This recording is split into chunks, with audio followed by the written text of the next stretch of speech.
All right. All right. Good evening, everyone. My name is Kyle Stone. Welcome to our committee and board meetings this evening, February 28th, 2024. It is 5:30 p.m. I will make the requisite motion so that we can conduct these meetings virtually. To conduct this meeting wholly electronically, the Park Authority Board needs to make certain findings for the record to evidence our compliance with the Virginia Code 2.2-3708.2. These motions address this compliance. I'm going to conduct a roll call and ask each board member participating in these meetings to state your name and the location from which you are participating. I ask that each of you pay close attention to ensure that you can hear each of your colleagues. Following this roll call, we will vote to establish that every member can hear every other member's voice. We will go alphabetically. Also, as the evening progresses, if additional board members join us, I will break and we'll verify their audibility and location as well. So do we have Abena? I didn't see her before we got started. I still don't see her. So we'll skip Abena. Bill, you're first. All right, I'm Bill Bowie, representing the Hunter Mill District, and I'm here at my home in Reston. Great. Maggie? Hi, I'm Maggie Godbold, and I'm calling in from my home in the Sully District. Linwood? This is Linwood Gorham, and I'm joining from my home in the Mount Vernon district. Tim? Tim Hackman from my home in Drainsville district. Ron? This is Ron Kendall, and I'm joining from my home in the Dominican Republic. Ken? Ken Quincy, participating from my home in the Providence district. Michael? Mike Thompson, participating from my office in Alexandria, and wishing I had an office in the Dominican Republic. Jonah? Jonah Toomey, joining from my home in the Drainsville district. All right, and I'm Kyle Stone, and I am calling in from my office in Fairfax. At this point, I will pass the virtual gavel to Vice Chair Maggie Godbold so that I may be heard to make the requisite motion. I move that each member's voice may be adequately heard by each other member of this board. This is Maggie Godbold. You all have heard the motion. Is there a second? Tim Hackman, I second. It has been moved and seconded. Is there any discussion? Seeing and hearing none. All those in favor of the motion say aye. Aye. All those opposed say nay. Mr. Chairman, that motion passes. Thank you, Maggie. This is Kyle Stone again. Second, I move that the Park Authority Board will hold an all virtual public meeting because circumstances warrant the holding of an all virtual public meeting, including but not limited to the convenience of an all virtual meeting. This is Maggie Godbold. You have heard the motion. Is there a second? Tim Hackman, I second. Thanks, Tim. Is there any discussion? Seeing and hearing none. All those in favor say aye. Aye. Any opposed say nay. Mr. Chairman, that motion is approved. All right. This is Kyle Stone again. Third, I move that the Park Authority Board has not had more than 2 all virtual public meetings, or more than 25% of its meetings rounded up to the next whole number, whichever is greater, during the calendar year since the emergency order was lifted. And 2, the Park Authority Board's last meeting was not an all virtual public meeting. This is Maggie Godbold. You have heard the motion. Is there a second? Tim Hackman, I second. Thanks, Tim. This is Maggie again. It has been moved and seconded. Is there any discussion? Seeing and hearing none. All those in favor of the motion say aye. Aye. All those opposed say nay. That motion passes.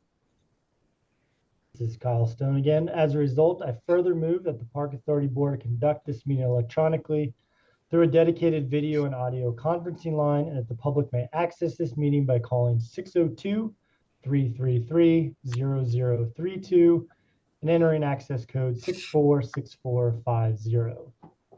This is Maggie again. You have heard the motion. Is there a second? Tim Hackman, I second the motion. Thank you, Tim. This is Maggie again. It has been moved and seconded. Is there any discussion? Seeing and hearing none. All those in favor of the motion say aye. Aye. All those opposed say nay. That motion passes. Thank you, Maggie. This is Kyle Stone again. Finally, I move that the meeting of the Park Authority Board to be held this day is in conformance with this body's all virtual public meeting policy, and as such, the meeting notice indicated that the public meeting will be all virtual, and the notice stated that the method by which the Park Authority Board chose to meet would not be changed unless the Park Authority Board provided a new meeting notice in accordance with VA Code 2.2-3707. Public access to this meeting is provided by electronic communication means that allows the public to hear all participating members of the Park Authority Board. Audiovisual technology, if available, is used to allow the public to see the members of the Park Authority Board during this meeting. A phone number, email address, or other live contact information is provided to the public to alert the Park Authority Board if electronic transmission of this meeting fails for the public. And if such transmission fails, the Park Authority Board will take a recess until public access is restored. A copy of the proposed agenda and all agenda packets have been made available to the public electronically at the same time. Such materials were provided to the members of the Park Authority Board. The public is afforded the opportunity to comment through electronic means, including written comments at meetings where public comment is customarily received, and there are no more than 2 members of the Park Authority Board together in one physical location. Thank you, Kyle. This is Maggie. You have heard the motion. Is there a second? Tim Hackman, I second. Thank you. This is Maggie Godbold again. Is there any discussion? Seeing and hearing none, all those in favor say aye. Aye. All those opposed say nay. Mr. Chairman, the motion is approved. Thank you, Maggie. This is Kyle Stone again. Now that the preliminary matters are complete, we can begin. Actually, no, I see that Abena and Cynthia joined us while we were doing all that, so let's do that first. Abena, can you state your name and the place you are calling in from? Abna Adu Houghton. I am joining from my home in Franconia District. Thank you. And Cynthia, could you do the same? Cynthia Jacobs Carter, and I'm joining from my home in Franconia District. Thank you. All right, Maggie, the floor is yours for the Resource Management Committee. Very good. So I call the Resource Management Committee to order. Remember, everybody, when you're talking, please state your name. And I think Laura Grape has the floor now. Great. Thank you, Maggie. Good evening, everyone.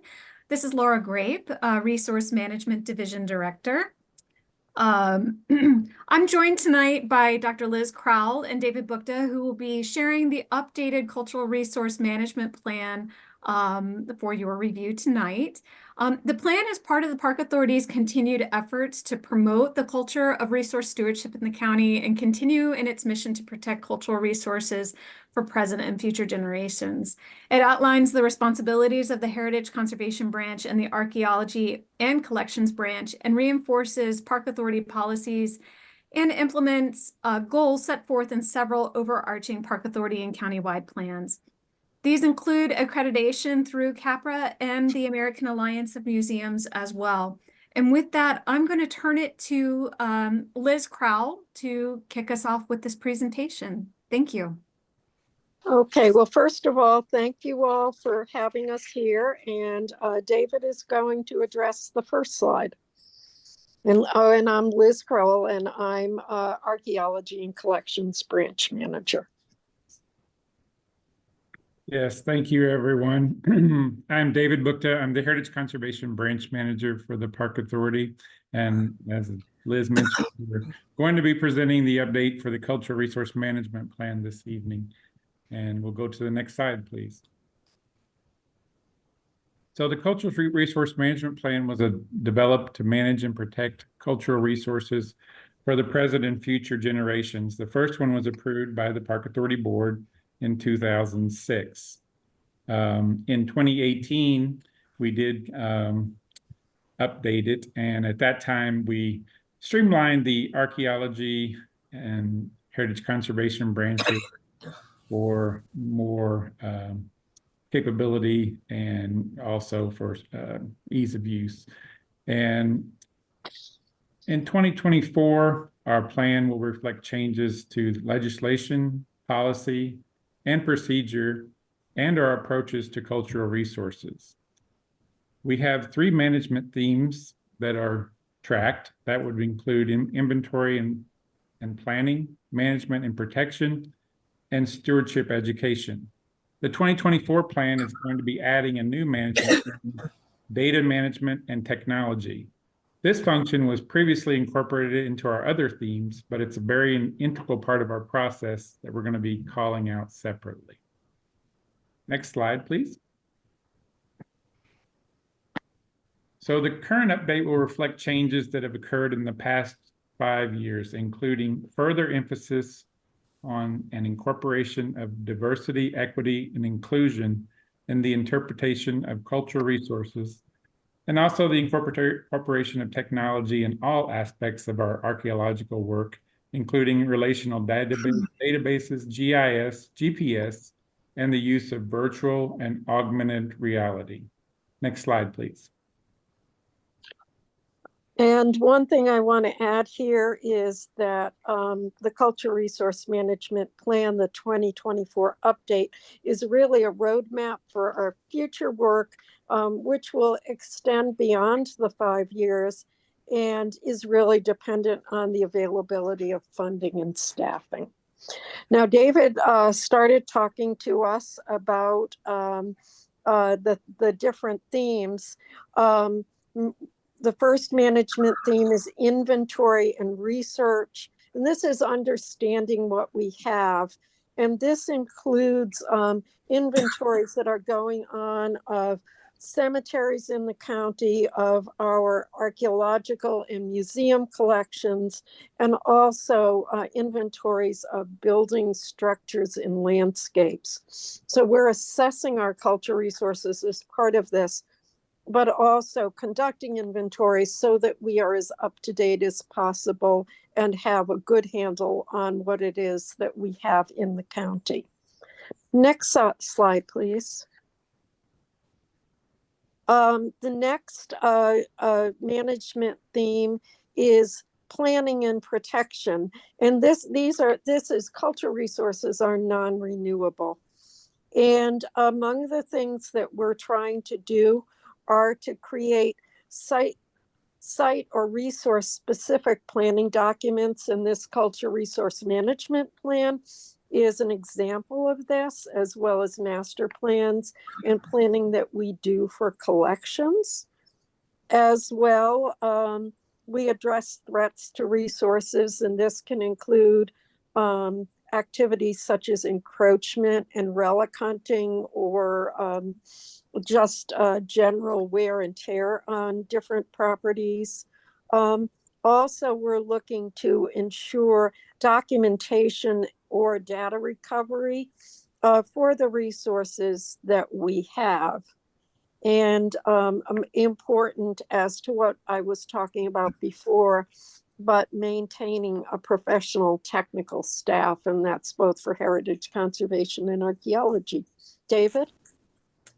Yes, and also as a part of the management plan update, we are continuing to maintain and inspect our historic properties. We have over 130 sites that we inspect currently. We continue to manage the resident curator program, and just last year we signed on our 5th lease, and this year we hope to sign 1 or 2 more. So we should be at close to 7. Next slide, please.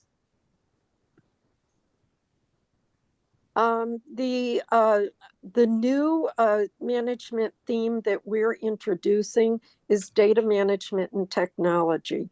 As David indicated, this was previously incorporated into the other 3 management themes, but one of the things that the Archaeology and Collections branch has been doing in an effort to make sure that we that we're using our data most expediently is to work with computerization of these activities. And this includes making sure we have quality assurance and quality control for data fidelity.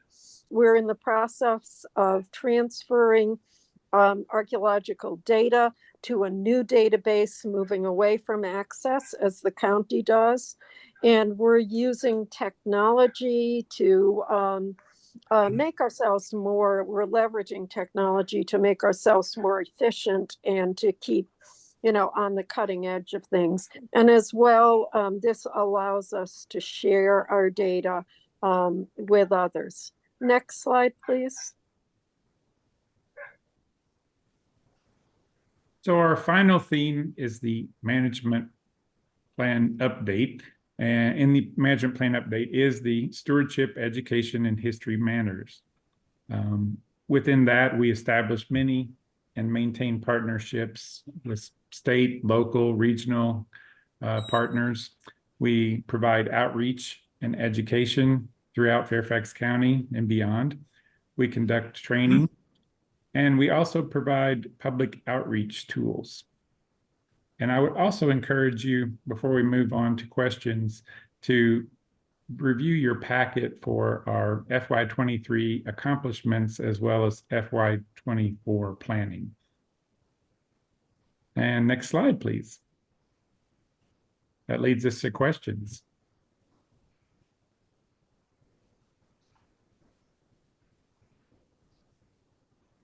Tim? Thank you.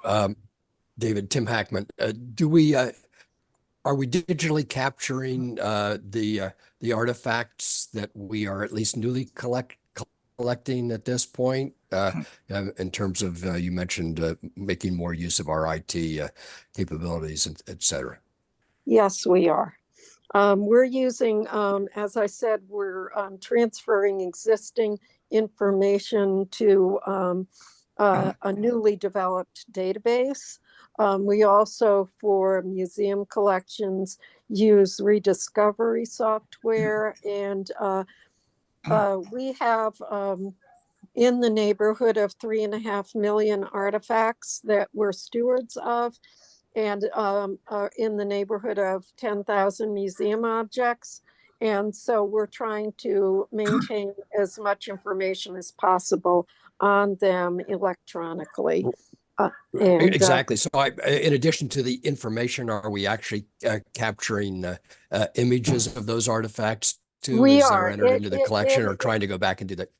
Yeah, we are. I mean, for archaeological artifacts, since we have in the neighborhood of 3.5 million of those, not all of them, but certainly diagnostic artifacts that are, represent a certain period of time. We do go ahead and are doing that, but that is one of those efforts that is going to extend beyond the 5 years that this update of the plan is covering.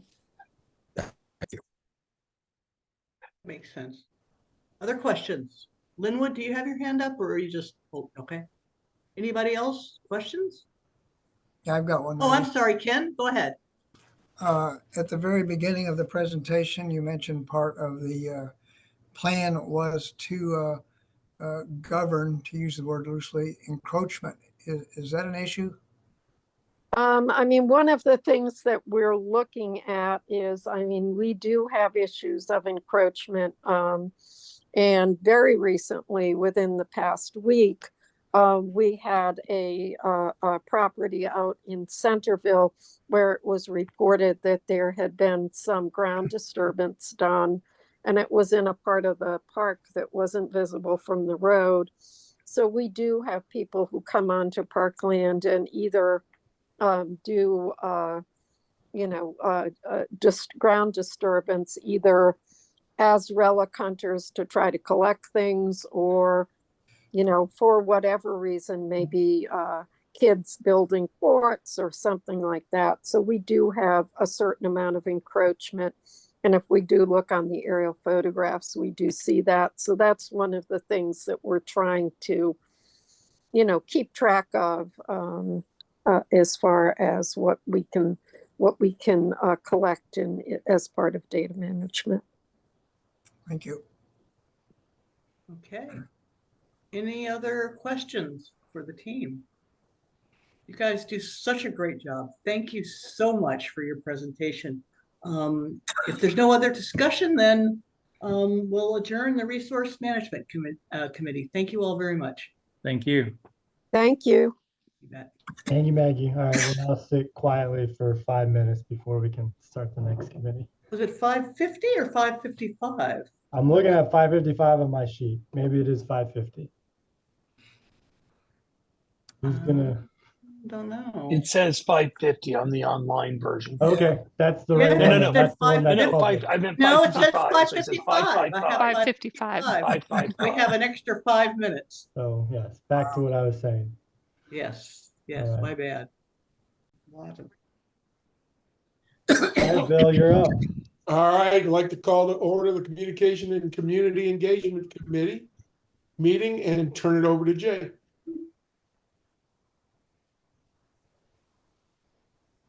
Oh, is it to me?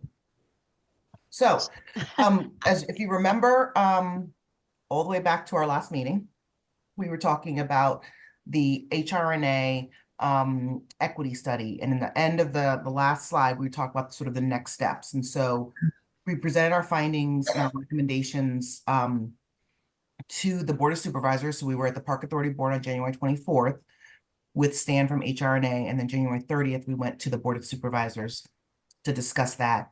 And we asked there for the next steps were to initiate an intensive and inclusive public outreach endeavor for this study. And that's what we wanted to come and sort of dissect and talk about today. Next slide. I think I'm turning it over to Ben. Absolutely. Thank you, Jay. I'm Ben Boxer. I'm the Public Information Officer for the Park Authority, and it's great to be with you this evening. I've been asked to kind of talk a little bit about our strategy for getting this equity message out to the community and capturing public feedback. So if we can go to the next slide, I'll start just again with a little bit of background. This is pretty much speaking to the choir. But as we all know, the benefits of parks and recreation are tremendous in terms of enhancing the quality of life for all of our residents. But the challenge remains to make sure that those benefits are felt equitably across our entire countywide community. The equity survey that we launched in February seeks to build on the information we presented at the January 24th meeting of this board, and also to really reach out to our communities to better understand the residents' experience with the park system, and also to begin to, continue to identify particular barriers that might be preventing individuals from taking full advantage of the programs, services, and facilities that we are providing. We are very happy to have launched this survey on the county platform. And if we go to the next slide, I'll give you a very quick look on what that looks like. The county platform for community engagement is public input. This is a great platform that's fairly new to the county. And it enables everything to be made available in nearly every language. It's got a variety of languages that we've been able to use to connect with residents of many, many backgrounds. The website, as you can see on the screen, is engage.fairfaxcounty.gov/park equity study. And that has been the foundational platform of our information gathering tool. If we move to the next slide, we'll talk a little bit about the timeline of our survey. The initial study and comment period of this survey will continue through the end of this month and will close on April 1st. At that time, we will be reviewing all of the results, searching through the responses, and really working to identify gaps in the data set where we may need to do some additional targeted outreach to underrepresented populations from our first round of data gathering. That effort will take place from May through July of this year. Following that, we'll again gather all the results and begin to conduct our analysis in order to return to the board, both this board and the Board of Supervisors in the fall of 2024 with findings and recommendations. We can go to the next slide. We'll talk a little bit about some of the things that the makeup of the actual survey. The survey itself is 20 questions. We were very intentional in terms of trying to keep it concise, yet informative, but also tried to encourage participation as much as possible. We tend to, when you get longer surveys, it can be a little difficult to keep attention and to generate support for completing the survey. So we initially kept it to 20 questions. They include simple yes/no questions, multiple choice. We do have some rating questions and ranking questions. It does include open-ended responses. And of course, we have some demographic indicators to help us make sure that we're hitting targeted populations within the community and that the information we're receiving adequately reflects some the feelings of across a variety of groups. The survey takes approximately 5 to 7 minutes to complete. All the responses are anonymous. And as I mentioned before, we using the platform Public Input, we have the ability of translating the survey instantaneously into multiple languages. However, we have targeted 8 additional languages beyond English in our outreach and in our materials. That includes Amharic, Arabic, Chinese, Farsi, Korean, Spanish, Urdu, and Vietnamese. These languages were vetted by the county's Office of Public Affairs and the new language access coordinator for the entire county as being among the most popular in the county and are the standard languages that we work with to provide that information across the county.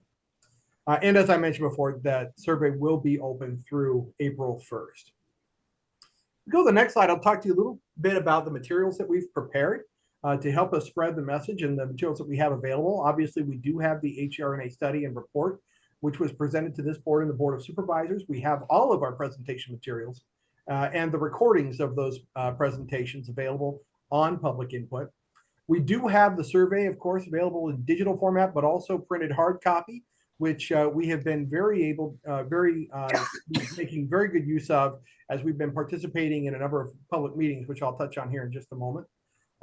We've created posters, we have handout cards, we've been submitting newsletter content that I'll talk to you in a moment about how we're using that content with many partners throughout the county to contribute through their networks. We've also been doing some direct messaging to our own folks and patrons that already participate in our community. And then, of course, we are heavily involved in social media. We are creating imagery and text that can be shared among different agencies and partners that we've been reaching out to over the last several weeks. So let's get into how we're using all this material. First of all, I would be remiss if I did not, I'm sorry, Allison, next slide. I would be remiss if I did not recognize and thank the Inclusive Engagement and Targeted Interventions Division of NCS. This is a relatively new division that really specializes in engaging hard to reach communities and underserved communities. We have been very appreciative working with them to get connected with community nonprofits, houses of worship, and many other connections through the Opportunity Neighborhoods Network that have really enabled us to expand our reach, get invited to community meetings and being in venues that we otherwise would probably have to do a lot of digging to get involved with. But we're very happy to have leveraged our connections with NCS and that division to make those connections and get out to the community. So again, our strategies, our foundational strategy, get on Public Input, have that information available out there in digital form so that we can be pushing as much as possible everyone to that content. We have also been engaging county agencies, for example, libraries, housing, neighborhood community services, health department, to continue to get our message out through their networks. We're providing them with hard copy materials, soft copy materials to post at their facilities, but also to get out through their email networks and in their messaging to their clients. Houses of worship. We've been coordinating with the interfaith coordinator at NCS to get that message out to congregations throughout the county. And of course, we've been working with various locations, both park locations, libraries. We've been reaching out to housing, as I mentioned, physical locations where folks will be reaching. I should also mention community centers is another big area that we're trying to get participation with. More than just sending a poster and saying, hang it up for us. We've been providing educational materials for the front desk staff so that they could champion the message. Very simple message about really to help get people encouraged to participate. And we find that very effective because these are known people. Residents of those communities know the staff there. They have strong relationships with them, and leveraging those relationships is really making a difference in helping us receive some additional responses. As I mentioned, we are direct messaging through a variety of platforms and networks. We've sent out newsletter communications to nearly 80,000 Park Authority patrons and participants over the course of the last week and a half. We have messaging at all of our sites. We've been reaching out to our volunteer committees and networks. And of course, our Park Foundation and Friends organizations have been contacted, and many of them have already assisted us in making sure that information about the equity survey gets out to their networks and communities throughout the county. I do want to mention other communities of interest. I had the great opportunity of meeting through NCS a countywide network of outreach communications professionals within the county, and been working with them individually to make sure that they have what they need to share messages with their networks and patrons. I've been working with the Board of Supervisors, provided them with all of the content, as I mentioned before, and have already been to some of their meetings. We were at the Mount Vernon Town Hall meeting. We just last week attended the Supervisor Jimenez listening session out at Bailey's Elementary School, which was a wonderful experience. It had a great turnout from the community and received a number of participants in the survey. And we're also reaching out and offering and working with them to make sure that if there's an opportunity to attend budget meetings, that we are present to be able to engage community at those meetings. We've continued with the health department. We have been doing a lot of work with them through their CHIPS data sets or data workshops that they're doing throughout the county. We've been able to tag along and meet with them at various nonprofit organizations throughout the county. And pitch the equity survey, work with people to help them sign it. And when we go there, let me just say we are providing them with a QR code so that they could either access the survey on their phone. We've helped people access the survey on their phone and be able to take it. We've taken laptops and actually helped them through participating on one of our devices. And of course, we have paper surveys, as I mentioned before, that we've been using for those that don't have digital access. And those have been input by hand after those events. We've sent an email out to all of our SAC program participants, which represent nearly a little bit more than 5,000 households throughout the county. And these households are really some of the households that we specifically definitely would love to hear from in terms of their makeup and some of the input that they would have that would be very valuable to us in our work to research these topics. Of course, as I mentioned before, we are attending a number of public meetings. We right now have a calendar of 16 community engagement meetings scheduled. We have already attended, I believe, 8 of them as of tonight. We are also coordinating, as I mentioned, to attend additional opportunities with the Board of Supervisors as they become available. And of course, we also are doing tabling at FCPA and countywide events. We actually just had a very successful table at our Lunar New Year event, which was the day after the survey launched. So it was a great experience to be there. We were at the Black History Month event. And again, we've been at supervisor listening sessions, town hall meetings, and again, we'll be at the budget meetings as well. So we're definitely out in the community. We're reaching out. We are connecting with I would be remiss if I did not recognize the work of my communications team. They are fantastic. Wong In Bang, Brittany Branch, Yasmin Shafiq, they have been very helpful in getting out to these public meetings and representing us very well and engaging residents where they are and getting them to participate. And I am happy to say that after about a little more than 3 weeks, we already have more than 1,600 responses to the survey, which is really, really exciting, and with a month to go. So we're nowhere near done, but a very great start to this effort. That's been our strategy so far. With that, I'd be happy to take any questions that you might have.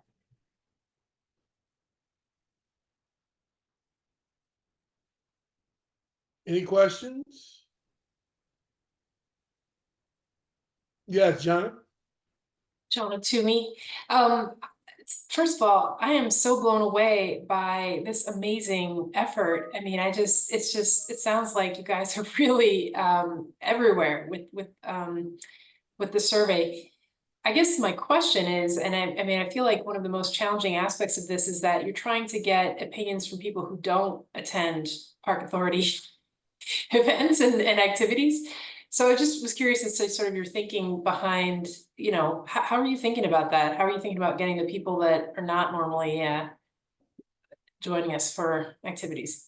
Thank you for the question, and you're absolutely correct. We've been very intentional with the participation.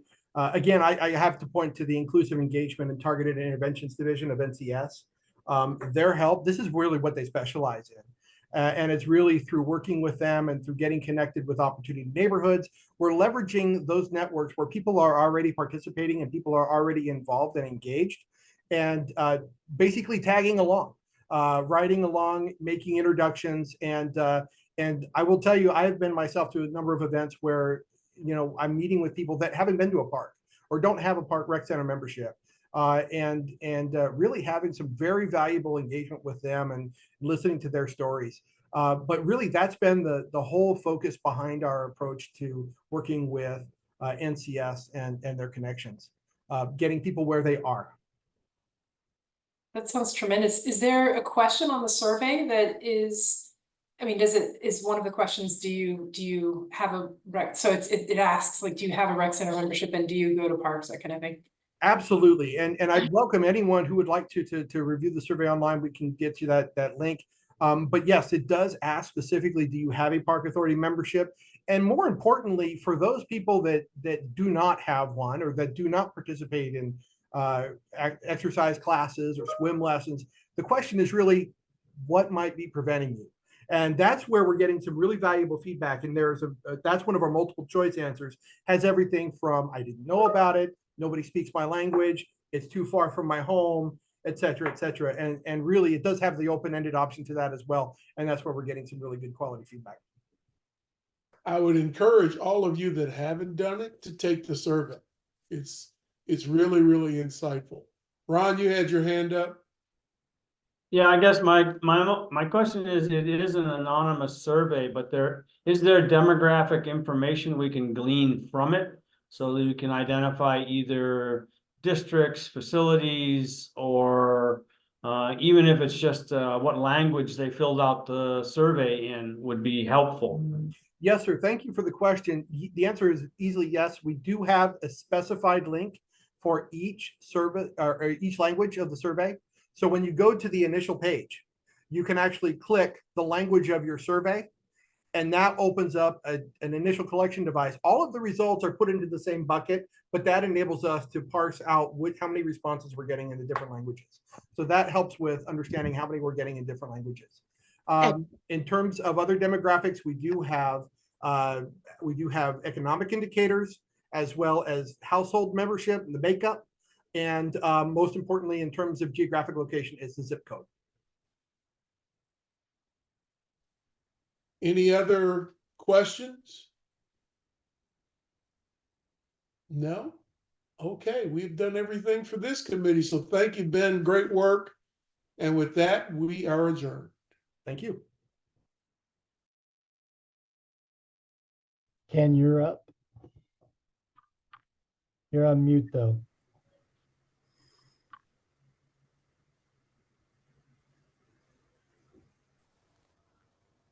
Okay, now.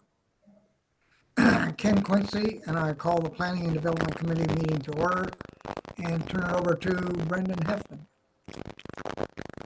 Thank you, sir. I'm super happy to, Brendan Hannafin, Planning and Development Director, introduce the fourth quarter report for completed projects. We've had a lot going on this year, and we really finished the year strong. So I'd like to run through that quickly. Next slide. Next slide, Braddock District. Lake Accotank Playground replacement. And I do want to call out Adam on this one and Laura Grape for getting this one done in miraculously speedy fashion. This was probably the quickest playground replacement I've seen in my career. We replaced an aging playground with entirely new equipment to accommodate children of different abilities and ages at Accotank, Lake Accotank Park. It was funded by the Fairfax County Board of Supervisors in the third quarter of 23, which you can, of course, it takes a little while to get the money after that. The project cost was $300,000, and we have a little left in that to do some more improvements if we want to. But we did complete it on time in October of 2023. And Adam Wynn, who's going to follow me in the next presentation, he was responsible for the project. Did have an opening and everything. It was a pretty great project. Hunter Mill District. Next slide, please.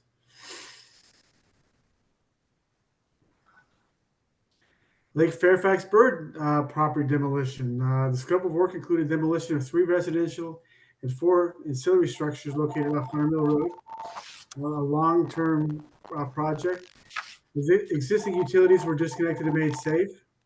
And with all of our tear downs, with every tear down that's required, obviously, asbestos abatement was asbestos was tested for and abated as found.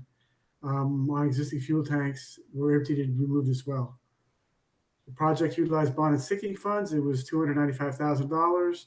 It's completed December of 2023, and Pat Rosen was the project manager. Next slide. Mason District, next slide. Basketball and pathway lighting. The scope of work included installation of new lighting on the basketball court, new pathway lights. This is for Mason District Park, I apologize. 2 pathways, new light poles by tennis courts and control systems. We utilize CIP's funds for this to the tune of $249,992. I guess we could have probably rounded that up. It was completed December of 2023. And Keith Snyder and Wendy Lee were our project managers on that. Of course, Keith was due to the installation of the new power, which of course I'm sure our lighting was LED. Next slide. Providence District, next slide. Eakin Community Park, we're doing a lot of work there, parking lot improvements. The scope of work included replacement of the existing parking lot located on the Prosperity Ave entrance. A lot of ponding of water, a lot of just dirt flowing through the area. We decided we would clean that whole area up and get it accessible as well. Trail between the parking lot and the existing playground. It's an accessible trail. New concrete sidewalk from the parking lot to the cross county trail. I say that every time. And the project utilized sinking funds, $118,000. Started and completed in November 2023. Well, obviously it started before then with the planning, but the construction was expected to be November 2023 and was ended in 2023. Doug Tisford was our project manager. Next slide. Sully District, next slide. Eleanor C. Lawrence Park, Cable Mill Masonry repairs. I love the historic preservation projects, and this is a great one. The building is located within Eleanor C. Lawrence Park. The project involved removal of old, deteriorated, and incorrect mortar from exterior elevations and replaced with hydraulic lime mortar, which is a hybrid of what was used back in when it was first built. So taking out the old mortar is very difficult on an old building like this because you don't want to scar the brick and or the stone. Done really well. Heather Lynch was our project manager. Funding was provided by 2020 Park Bonds. And of course, she worked with David on this project as well. It was completed for $220,000 in December of 2023. Next slide. Cub Run Rec Center, awesome project. Child care renovation. Scope of work was to remove a section of the existing fitness center to create a child care facility. The project involved partitioning the existing weight room to create a secure child care area with a secure entrance, a dedicated child-sized restroom, accessible water fountains, acoustical ceiling clouds, and storage. And a lot of work with the building department and the fire marshal to make sure all this worked within the existing building, including that new entrance. Funding was provided by the 2020 Park Bonds, $1.3 million project, completed in December of 2023. And Sayonara Aguilera was our project manager. Did an amazing job on it. I think that's the next slide. And that's it. Thank you, sir. Any questions?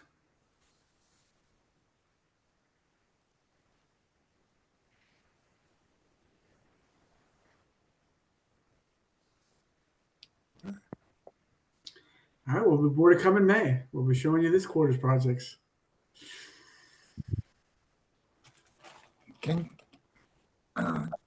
Quincy, great job, team. The sports court updates.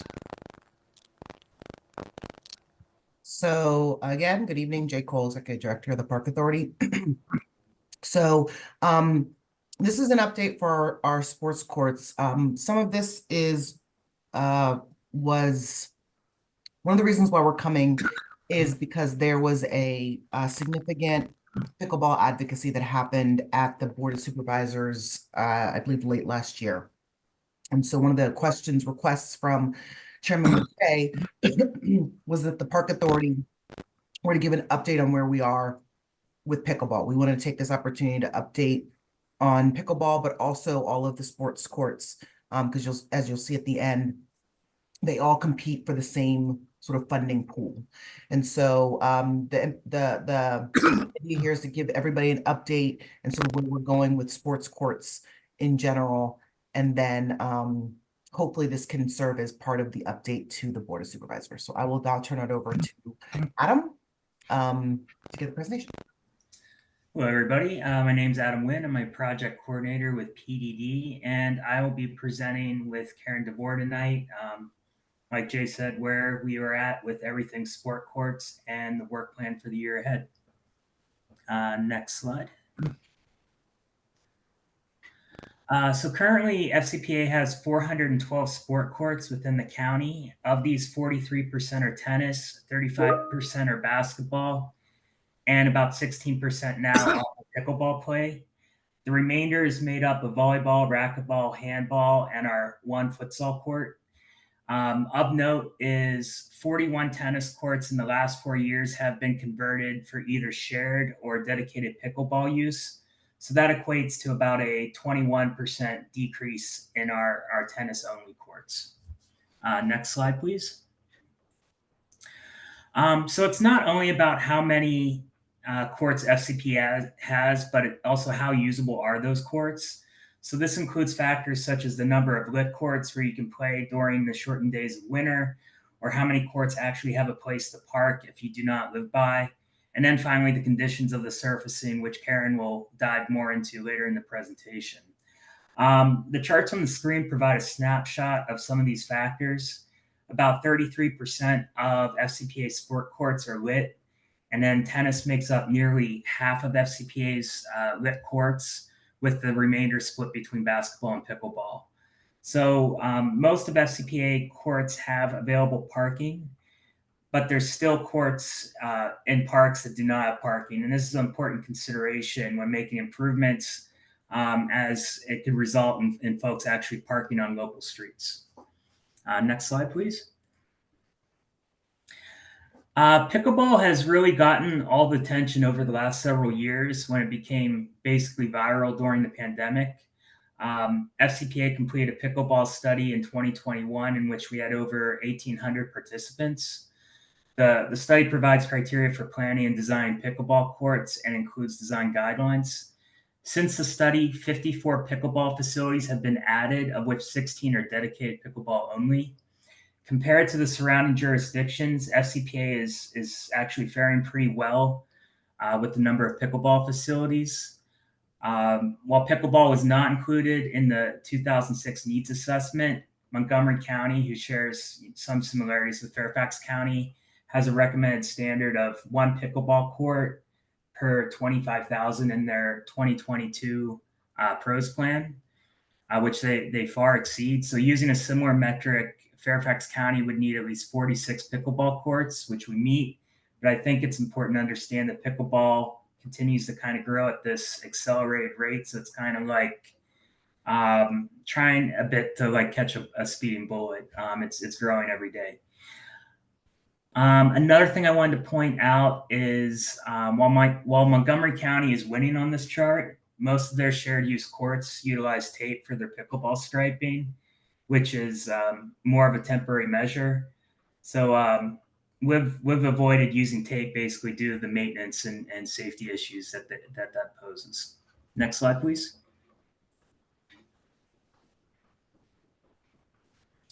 So pickleball continues to dominate the media. It's on the news, television shows, blogs, and even earned itself a special folder in my email box.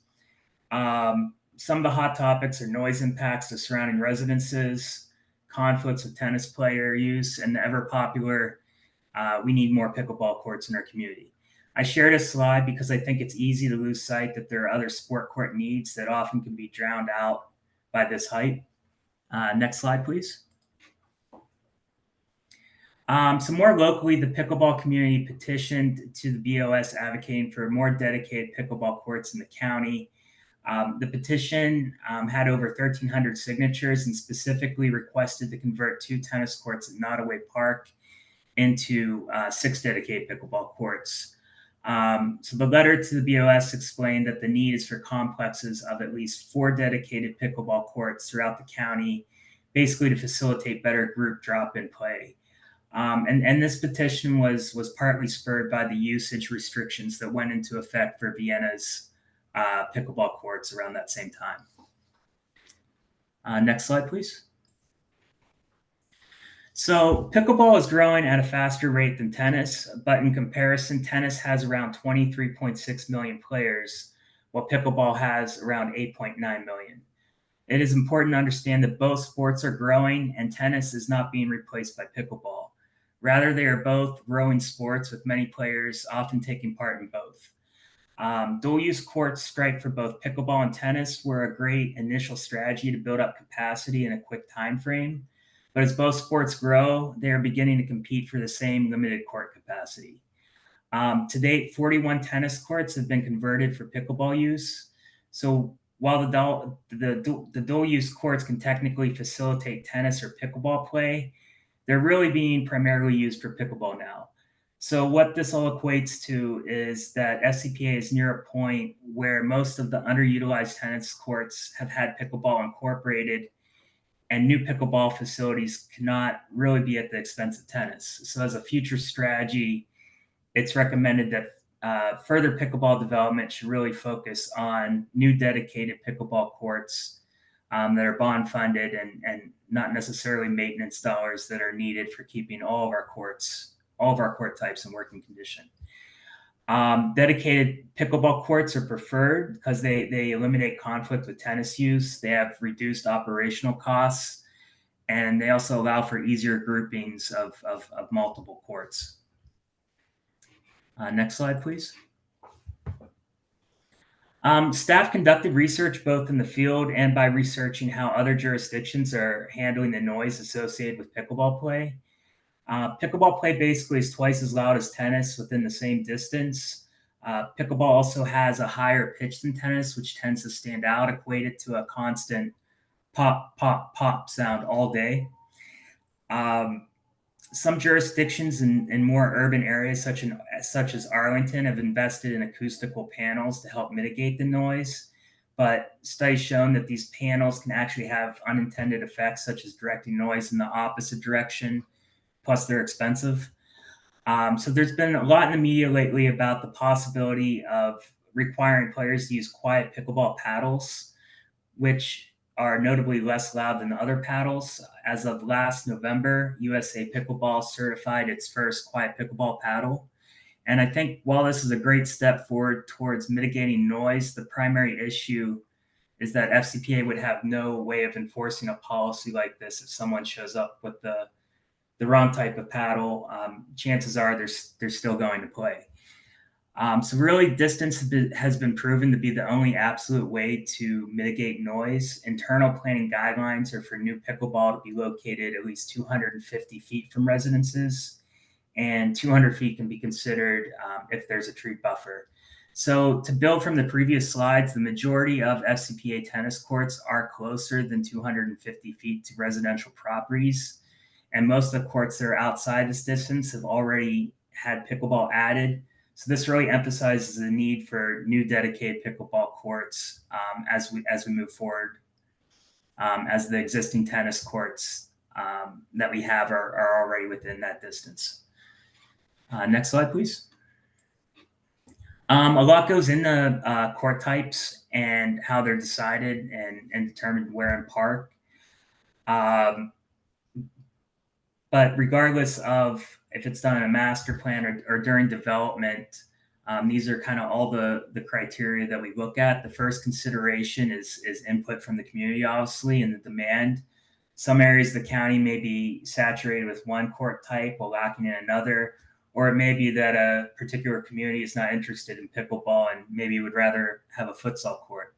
So certain sports can be combined on one court and work well together. We already discussed dual-use pickleball and tennis courts, which I think many of you here have seen. But basketball and futsal are also two sports that can be combined as well. And it's really a way to offer the community different options and basically to get more usage out of one court. Parking is an important consideration when determining court selection. For instance, while pickleball courts take up a smaller footprint than tennis, they require much more available parking to accommodate drop-in play. We often get requests asking if we can add pickleball to a tennis court. Tennis courts need 4 parking spaces. The addition of pickleball to a tennis court needs a minimum of 12 spaces.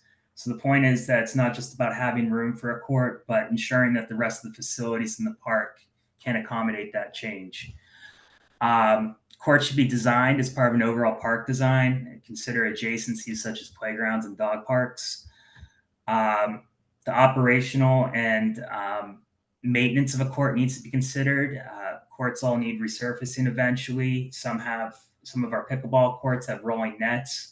So these are all life cycle costs that need to be considered and planned for. How accessible is the court to the community and are there particular gaps of a sport court type in parts of the county? Neighborhood impacts, we already discussed noise earlier, but there are other impacts such as lighting that need to be studied. The ability to light a court extends the hours of play you get out of a single court. And these courts also tend to be the ones that get the most use. And then lastly, all sport courts need to be compliant with federal ADA regulations. This includes an accessible route from parking spaces or a public walkway, and also the gates that go into the court. So now I'm going to hand it over to Karen, who's going to speak more specifically about court conditions, rules, and the court improvements planned for the year ahead. All right, thank you, Adam. This is Karen DeVore. I'm with the Park Operations Division. Next slide, please. This is hot off the press, kind of an FYI. The Park Management Branch and Marcom have come up with a pickleball court rule sign, which we plan on posting at the permanent pickleball courts only. Next slide. Okay, what you see here is our current court conditions as they are right now. At the bottom, you'll see our ratings, which would be A or B, C, D, and F. So when you look at the pie charts above, you can reference the bottom to kind of get a good idea of what we're looking at out there. Pickleball's in good shape. Tennis and pickleball, you'll start to see a dip into the pie chart there. You'll see the number of courts that fall into the C and the D category, D and F category, as well as tennis and basketball. So that's kind of your snapshot as to what we have on the ground right now and what our patrons are facing as we go out there. Next slide. Okay, so the court renovation cost as it stands now with the current contract, we are averaging per repair type. You can see the crack repair, which is your basic, the company will go out and just repair the crack only. The repair resurface starts to jump a little bit, and that's crack repair as well as resurfacing the entire surface of the court, but not adding new asphalt. The renovation overlay is going to be, we're going to add a layer of asphalt, and we're going to paint and reline the courts there. And the reconstruction is obviously going to be the most heavy duty, where we're going to have to address the base as well as the surfacing.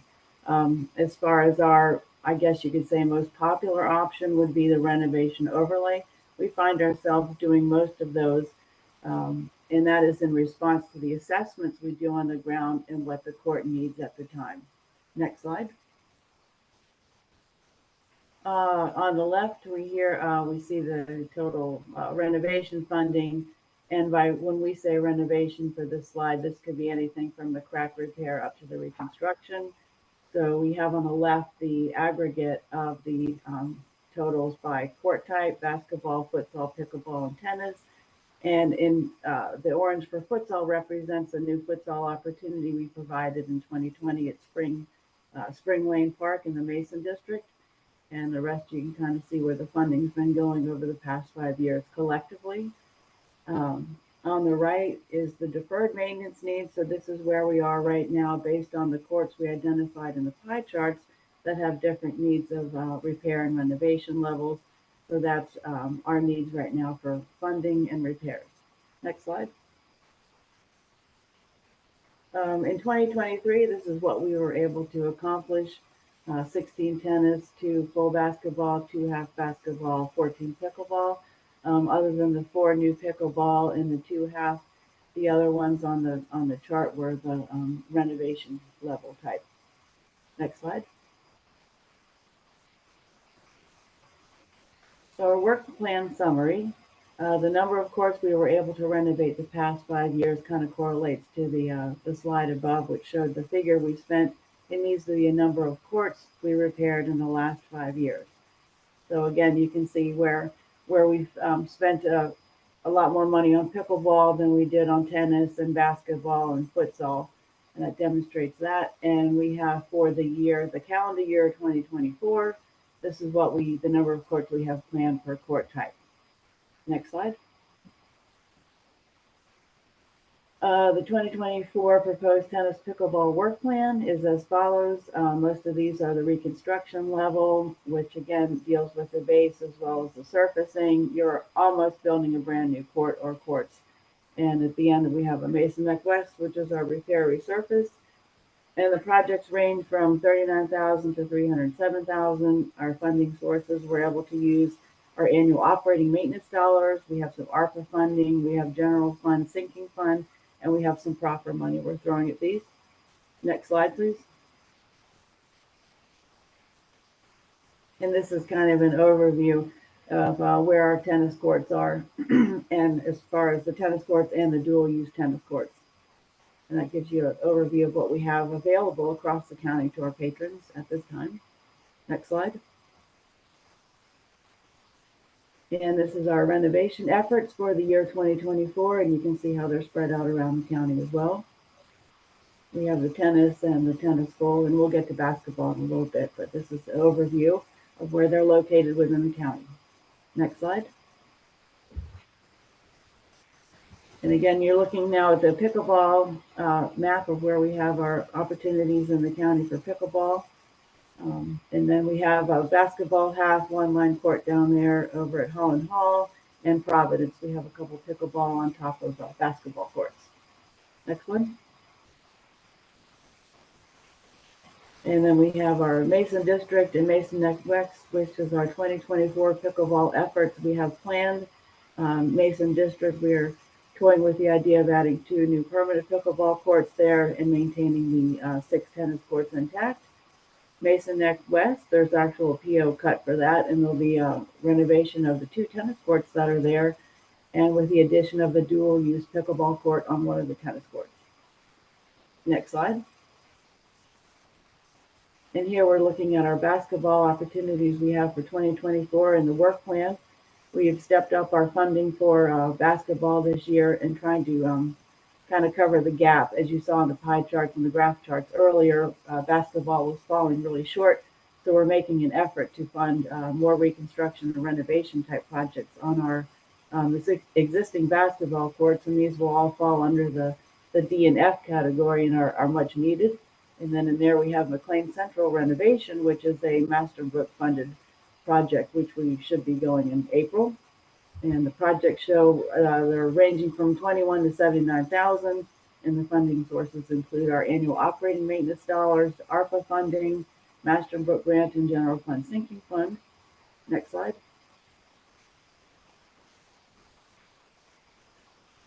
And this is going to be an overview of our basketball opportunities we have throughout the county. Basketball full, half, and then the ones with the pickleball line courts. Next slide.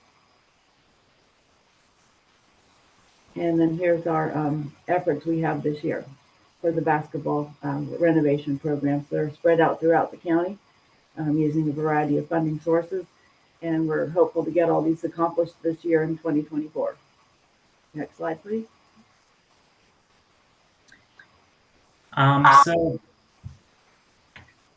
Sorry, can everybody hear me? Futsal was really born in urban areas in South America, specifically Uruguay, when a gym teacher basically devised a 5-on-5 game of soccer in 1938. The game's played on basketball-sized courts, both indoors and outdoors, and typically has side panels that you can hit the ball off of. And it was basically a way to provide a faster paced soccer game in places that may be short on space for a field. So when you think about, while we have many parks where a soccer field may not always be feasible, we do have parks that could accommodate a futsal court. Next slide, please. So the following 4 parks are planned for combination futsal basketball courts in 2024. All of these are updating existing basketball courts to the combination courts, with the exception of Hydra Valley. Hydra Valley would be converting 2 tennis courts into a futsal court with 2 basketball courts overlaid. So this particular project would require reaching out to the community to seek their input, but we know that the tennis courts are underutilized and suspect that these improvements would be very popular with the neighborhood. Next slide, please. So this is basically a map showing all of the basketball futsal improvements in the list you just saw. And they're really pretty spread out along the urbanizing areas of the county. Spring Lane is our one existing futsal court, and then the green dots represent the 4 new futsal courts we would be adding over the next year. And with that, I will turn it back to Jay. Thank you, Adam. Next slide. So I just wanted to sort of sum up and start the conversation. Some of the big takeaways that we wanted to submit to you all is, first, sort of what have we done with, to answer the question, what have we done with pickleball? I think we've done a very phenomenal job. As Adam said earlier, it shows that Montgomery County has more, but their solution to get as many on the floor as possible in order to make time to get them structurally created is to provide pickleball with tape. So they tape, it's the same 2-in-1. They tape both sides with pickleball. And then oftentimes, most of the time, there is no net provided. So the idea is that you bring your own net.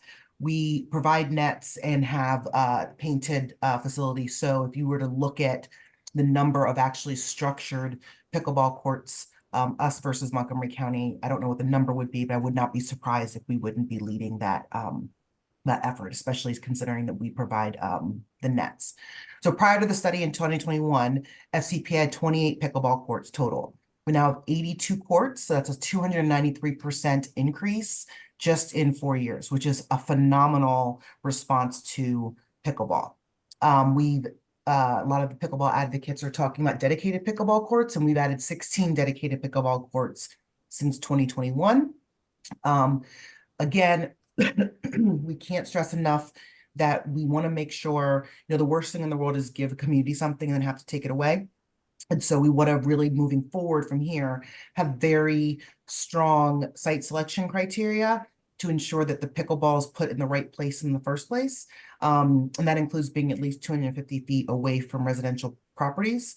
And so, as Adam said, every tennis court does not qualify to be a pickleball court. And so, as you've seen in some of our project reports and quarterly reports, there'll be tennis courts that we do that don't have a pickleball overlay, and that's because it did not meet the site selection criteria. Our focus on pickleball over the last 3 years, however, really hasn't allowed us to respond to other court needs. I think it's what's the word? It's unfortunate. I'm trying to use the correct word. It's unfortunate that we only have, that a county this size, the demographics that we have in this, and the large Hispanic population, only have 1 futsal court. I think that's one of the focuses that we really are going moving forward. Is futsal is a very popular sport, and to only be providing it in 1 location is not us serving our residents equitably. And so really we've put to the wayside a little bit basketball, futsal, and other court sports. You see paddle tennis in the bottom. You've got futsal in the middle, and then basketball, up top. It's important to note, because a lot of times we talk about things separately, that all of the sports courts, they all compete for the same funding allocation. So it's not a matter of pickleball has its own tranche and basketball has its own tranche. Our work program is built out of that one funding allocation. And so really our focus is for this year and next year, we really have to sort of rebalance the scales and put a lot of funding into the other court sports that we haven't been doing the last 4 years, because we've really been responding quite well to pickleball. And moving forward, we need to strive to equitably address all of our user needs. The heightened need for pickleball results in, when you look at those court condition reports, it's going to skew things, because all of the pickleball courts we've really been providing are new courts that, Karen's done a yeoman job of going in there and re-asphalting and redoing these courts. So now really the pickleball courts that exist are all top-notch. Majority of them are top-notch. They're new. Whereas a lot of the basketball facilities, tennis facilities, and the non-existent futsal facilities are really struggling in C, D, and F conditions assessments. So that's kind of what we wanted to bring, and I'll turn it back over to Ken, because I see some people's hands up.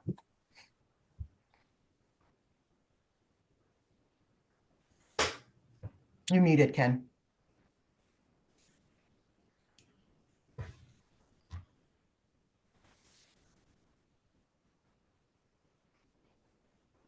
Okay. You hear me now? Mm-hmm. Yes. Okay. Again, I can't see all the hands. So, Ron, you have a question? Yeah, actually, I had, going back to the original strategy piece that Adam put out, I think it was very well done, and I think it shows the weight that's on our shoulders for pickleball. But I think the missing piece you want to have is the private sector flow that's coming for pickleball. I know there are lots of initiatives going on out there for either indoor or facilities, and I don't know what hole may be remaining once the private sector decides they can make some money on pickleball in Fairfax County. It would be similar to me like saying, okay, our rec centers are competing with other centers around the county who we have to compete with for price and for quality of service. Well, there's a hole in the private sector when it comes to pickleball, and they will fill it. Somehow they will fill it. And we don't want to be so far out in front of our skis on pickleball that we find ourselves having courts that we built that people aren't using because they've moved to the private facilities. Thank you, Ron. Bill? In the words of Lee Corso, not so fast, my friend. So we've got another sport, another court sport that is absolutely going crazy. And as far as pickleball is concerned, my wife drives once a week to Mineral, Virginia to play pickleball. So that whole idea about the private sector going to be filling in the gaps, anywhere there's a gap, I'm telling you, there's sign-up sheets. It's the most ridiculous thing that you've ever seen in your life. The sport that we have not seen, but I saw a picture of, that is actually the fastest growing sport, is padel. And padel is growing by leaps and bounds among a certain demographic group again. And the people that play tennis and pickleball and racquetball and sports are moving quickly to padel if they can find a court anywhere. So just want to don't want to lose track of the other sports that are out there. And Bill, just to respond, that's one of the reasons why I put the picture, we put the photo in. We really need to be looking at other, all of the trends. I don't want to make it seem like we're putting pickleball aside, but we really need to be looking at how things are progressing and making sure that we have facilities and testing the waters, but it's not, I don't want to say easy, but try out Padel and see if it comes a following and then grow sort of from there. But we really need to be looking at all, I didn't put a picture of racquetball out there because I figured you'd mention it yourself, but we really need to be serving all of our residents. Mr. Thompson. Yeah, I just first and foremost want to thank you for what you're doing with futsal courts. I probably am the only person on the board that's actually run a futsal league, a youth futsal league, and it is a incredibly popular sport. It is one that will continue to grow. A lot of the soccer folks love futsal as a winter training sport and as a foot control, ball control sport. I want to thank you for doing that. To the broader point, I think it's important to look for the community engagement because some of the approach, some of the basketball folks may get upset at, look what you're doing in my court. This is, horrible, awful, no good, very bad. And I think that it just is important to have the community outreach. Because the other piece to this, which I think is really important, is that we can't, all the new sports, meeting all the new needs is really important. Making sure we don't leave incredibly popular sports like basketball behind is also critically important. I know that there are courts around my house and in my community in Burke that are used all summer with pickup games and that kind of stuff. So I appreciate what you're doing there. I think it's something that we probably need to point out to the Board of Supervisors at some point, so that they understand. And I know that it's probably been 6 or 7 years since I testified to the Board of Supervisors about court maintenance issues. So it's probably worth putting some stuff together and just helping them understand what we face there, as we try to move forward. The one thing that I also think that we really have to consider when we're looking at courts is that we have courts in places that we should take advantage of that aren't necessarily used a whole lot. They're a little bit out of the way. But we have a lot of those parks. I don't remember the time frame, but we built a lot of these parks in floodplains back in the day. And there are these like one-off basketball courts and one-off tennis courts in these kind of strange places. And we should think about how we use those. And then finally, and I know I've said this before and I sound like a broken record, but we're able to build surface courts on all of these different electric line right-of-ways. We've built into the master plan at Braddock Park to be able to do stuff there as an option, that or I think another dog park. But I really would suggest thinking of those pieces of property that are on our parks that are underneath these power lines, that there's only limited things you can do. But one thing you can do is we can put in futsal courts, we can put in pickleball courts, we can put in padel courts, whatever. But we've never, I think, systematically looked at how to use that space. I would just encourage us to consider that.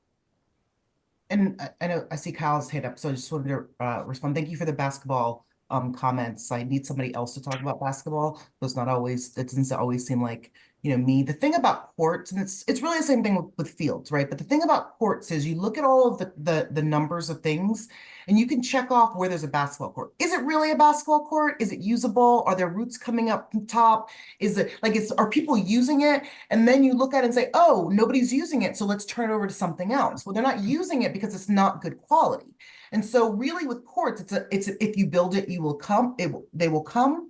There's also a magic to everything, like especially pickup sports. Bill knows, we're talking, there's a magic. There's places that just draw people in. And Ken just sneezed, so I'll not pick on his. Talk about Nottoway, right? Nottoway is a mecca for basketball, right? I grew up going to Nottoway to play pickup basketball, passing by 50 some basketball courts.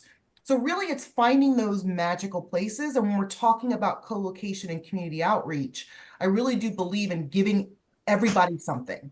There is I guarantee you if there's a basketball court that's not being used, there's another one that's better for basketball that we then don't renovate to this level, we take it up a notch. Because you're going to lose this basketball that's 3 blocks away. We're going to give that basketball court to futsal.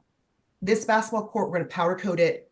We're going to put in a really good backboard. We're going to add some benches. We're going to make sure it's next to parking. And so so we're not creating this, sort of fight between the two while still making it they call it a multi-pitch, where you saw that Adam showed you with the soccer goals and the basketball court above. That's still useful to the kid who lives around the corner who wants to go out and practice shooting baskets, but might not be someplace where you play a full court, game. But we really can't measure all of that and the use of these if you drive by them, if they're all in C, D, and F, quality. So we really got to get it up to really understand what the needs of the community are and what we should be doing. Thank you, Kyle. Thank you, Ken. So my question isn't so much on the presentation itself, but what prompted this whole thing was a request from Chairman McKay. So how are we taking this and getting some version of information to the Board of Supervisors? Kind of what time frame are we doing that? I mean, I think it's up to all of us as to how we want to do it. There's multiple options. We could attach this presentation and then just add a short, memo that explains sort of what it is. We can send it electronically and have the link so that people who want to watch this presentation can have this presentation. I think it's really, he didn't give us a direction as to, I would like them to come back here. They just said, I would like an update on pickleball, so we could do it each individual supervisor, and then the email can go to the supervisor copied the board member for that district if they have any questions in us. It's really up to anybody. It was a while ago, and not that we want to get out of jail free. It was a while ago, so there's nobody been poking at me to get that back to them. But it's an important topic that we want to make sure that people don't think that we're not being responsive or really, honest. We definitely want the community and everybody to think that this is not, if you see a basketball court being renovated, we didn't drop pickleball. We didn't drop, other stuff. We just have to. So I think that's up for discussion as to how the best way to do that is. So I definitely think some kind of cover letter is important, because I don't think board members or their staffs are going to watch this discussion. Sorry, Adam, no one's going to scramble to listen to your presentation. Some kind of bullet pointed overview I think would be helpful. And I do think it would be in our interest to get this out before the budget public testimony, because I could envision a world in which the pickleball advocates testify for more courts, and it would be good to have kind of our perspective out in advance of that. Ms. Toomey. Sorry, I'm sort of now coming late to this because I wanted to ask a question about basketball. I'm always up for a question about basketball. Okay. So, and this is really more of a question because I don't know what how we think about this vis-a-vis what we're talking about, the topic of outdoor courts. But I was recently at Falls Church Rec Center, Falls Church Community Center, which has an indoor free basketball court.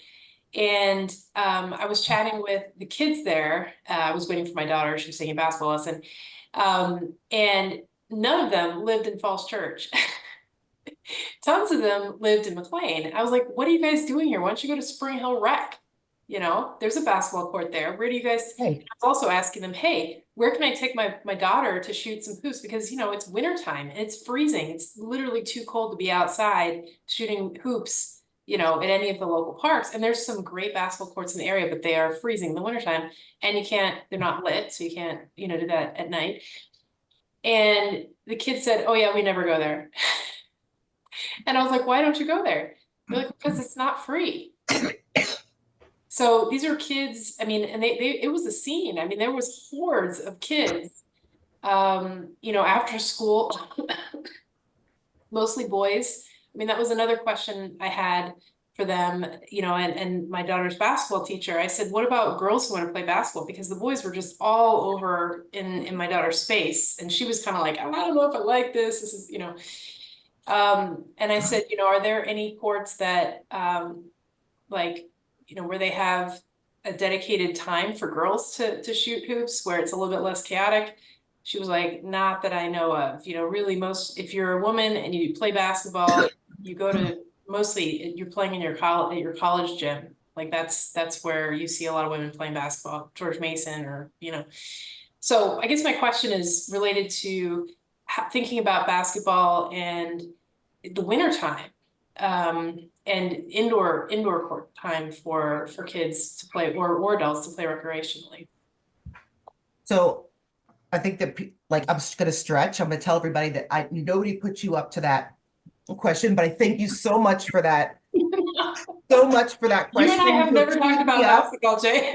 You teed me up perfectly to start off by saying basketball is one of the only and definitely the most popular sport that the primary mechanism for people to do for free is not how the game is played. Right? It's outdoors. Game's not played outdoors. The game's played inside. And so people forget about that. Yeah, we have basketball courts and there we go. We've checked basketball. Well, that's not where it's like putting baseball inside and saying, look, we have all these indoor baseball. The kids are all in their leagues. Go outside and go and play basketball. It's baseball. It's the same thing, right? It's just, and the kids are all in their leagues in the wintertime. I mean, the kids in the wintertime, and they want when it's on their mind, because they might play soccer in the summer, but in the wintertime when they're playing basketball, they're looking to shoot hoops and they can't do it because it's too cold. It's an indoor sport. So one of the things that we've been talking about forever, and this sort of really does dovetail nicely into the whole, where we do have public basketball, there's a fee, but yet there's some community centers who have free basketball. Then you have Sully Community Center, which a half of a Park Authority court, another that's free, of the same or higher quality than our rec centers, where you have to pay, if you want to go with your daughter, the two of you might cost $22 for a drop-in. I don't know how much it is, $22 for a drop-in to go play, but you go to Sully, you can do it for free, but they're both government, facilities. We really need to be looking specifically at basketball what is needed, like where are their courts and how do we get the indoor facility? The school courts are in the winter completely earmarked for league use, which is fine. It's hard to get, it's hard to get. They already sandwich us in for like 45 minutes to an hour of practices. So that's not an option. There really isn't any, good options unless you're going to pay and go to like an LA Fitness or a gym, or pay to come into a rec center. It's really tough to find those options. And for a sport that's so popular, especially in this area, it's something that we really need to be looking at, is how do we treat basketball, and not just the outdoor courts. How does basketball, treat it? It's an indoor sport. And I say that, and it sounds like I'm being, but I have to remind, it is 100% an indoor sport, right? You can go and play 3-on-3, but that's the way you play the game. And we do not provide opportunities for people to play indoors or practice indoors as much as we really should. And also, just from a revenue standpoint, one of the other things that the kids told me was that a lot of them talk their parents into getting memberships at, it's like in Falls Church, there's a gym, and basically they just get their kid a membership at the gym so that they can play basketball in the wintertime in an indoor court, because they have open gym there. And so I think there's some money being left on the table. I mean, I'm arguing both sides. Like, on one hand, it'd be great if there were some free options, but also there may be some parents that are willing to pay. I mean, that might be something we could be advertising about, hey, if you have a membership, your child could play basketball here.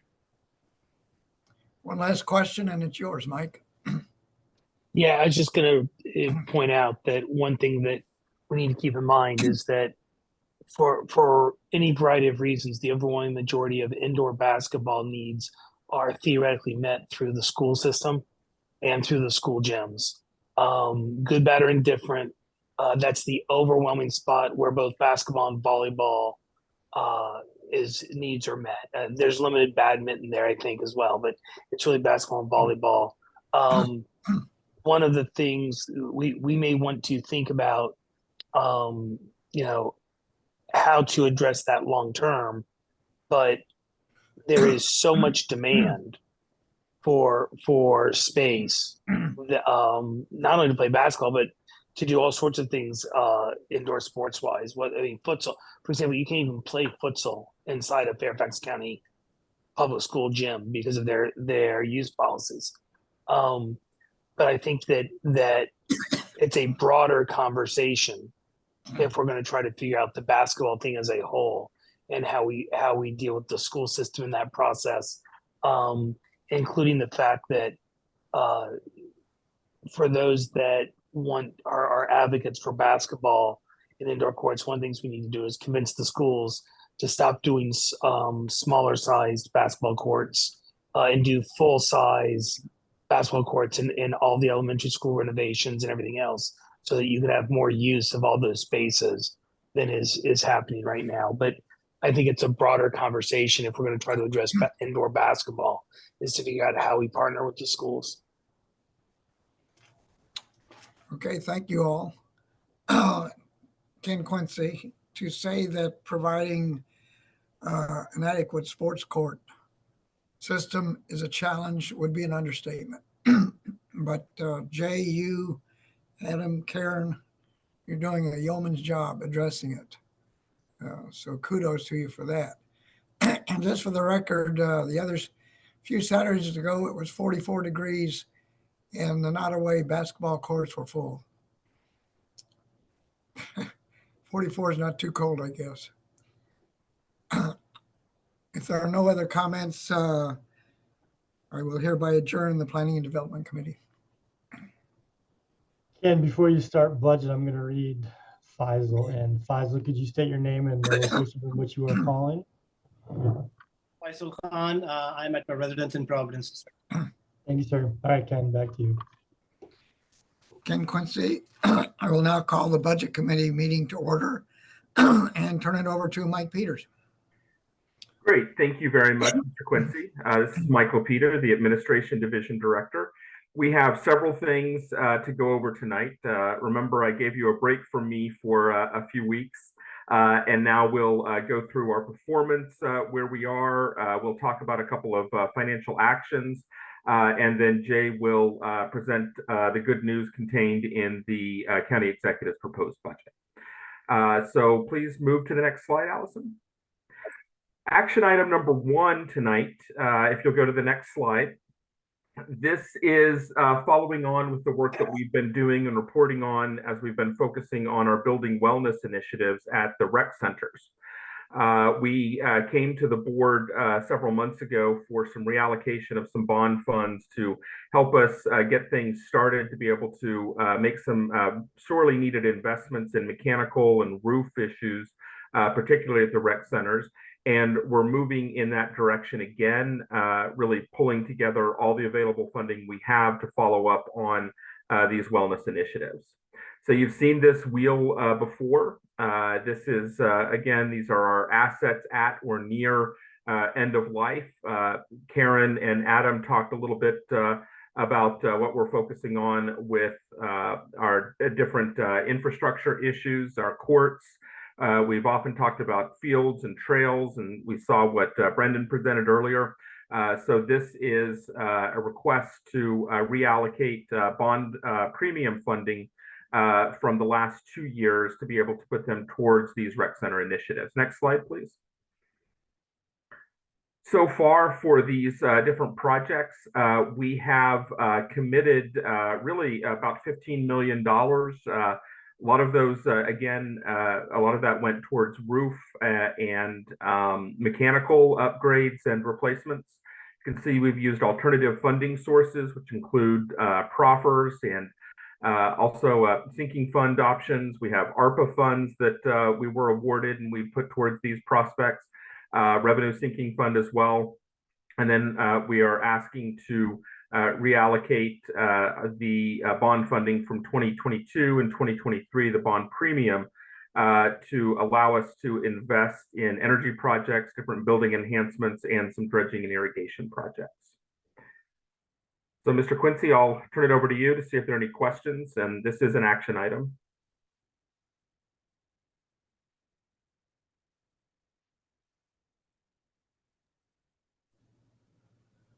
Can you hear me now? Yeah. Yes. Okay. Any questions on this? Is there consensus to move it forward? Yes. Okay, Mike. Great. Thank you very much, Mr. Quincy. Next slide, please. Information item number 2, we are going to talk about where we are in the Park Authority with our second quarter budget as far as the general fund is concerned, and also the revenue fund. Next slide, please. So the chart in front of you, this is familiar. This is what we usually show. The first column is where we were as of the middle of the fiscal year last year, FY 2023. And then you can see the comparison for where we are this year as of the middle of the fiscal year in FY 2024.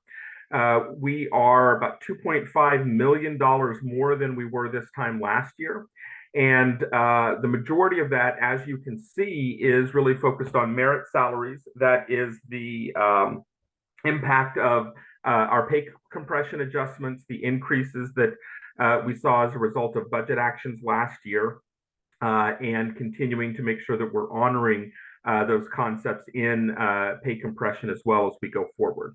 Non-merit salaries, we also did that as a Park Authority to be able to move forward with bonuses and also increasing the baseline salaries for non-merits as well. So you can see where we are. It's more than last year. It's roughly, though, about half of our budget for this year. And we are working forward as we project to the end of the year. It's going to be close for us, but we are working on making sure that we don't leave anything on the table with all the investments that we need to make across the general fund. Next slide, please. Now here, this is our second quarter budget review for the revenue fund. Of course, this is where we'll go into a little bit more detail. Next slide, please. So you can see as of the first half of the fiscal year here, we have had about $24.5 million in revenue, and this is as of December. Remember, we did have successful, from a revenue standpoint, registrations in January and February, and we'll talk more about those at another time. But you can see we're at about $24.5 million with expenditures at about $31 million. So the current net position is a negative $6.6 million just in activity this year, but this follows our trends that we would expect at this point in time in terms of the investments that we've made, and then when the revenue cycles through to make sure that we are able to support the programs that we hold throughout our system. Next slide, please. So this gives you a sense here. You can take a look here at the second quarter. Again, we really compare all along from FY20 through FY24 where we were as of the end of the second, or within the second quarter here. And you can see what we did in the first quarter, second quarter. We're on par with FY23, exceeding that a bit. And of course, it's difficult to compare us to FY21 as we were in the middle of the pandemic. But as of in FY20, that was still a normal year for us. You can see that we have experienced growth. In FY22, there were some different timings to different pass sales and registrations. So it saw a bit more of an increase in that point in time in FY 2022. But you can see when you start to bring them all together, we're trending in the positive direction here for revenue. Next slide, please. Expenditures, again, this is what we would expect. You can see that it does go up each year, and that's primarily because of our personnel costs, as we've explained in the past. Our personnel investment from a dollar standpoint continues to go up because the cost of labor, of course, is going up, but we are actually employing people for fewer hours when we compare it to previous years. And again, that's the cost of doing business. That's why we came to you earlier in the year to request those fee adjustments that could be adjusted in the event that we have additional expenses that weren't accounted for as far as the projections were concerned before the board passes the BOS budget that affects us here. Next slide, please. This is the net revenue.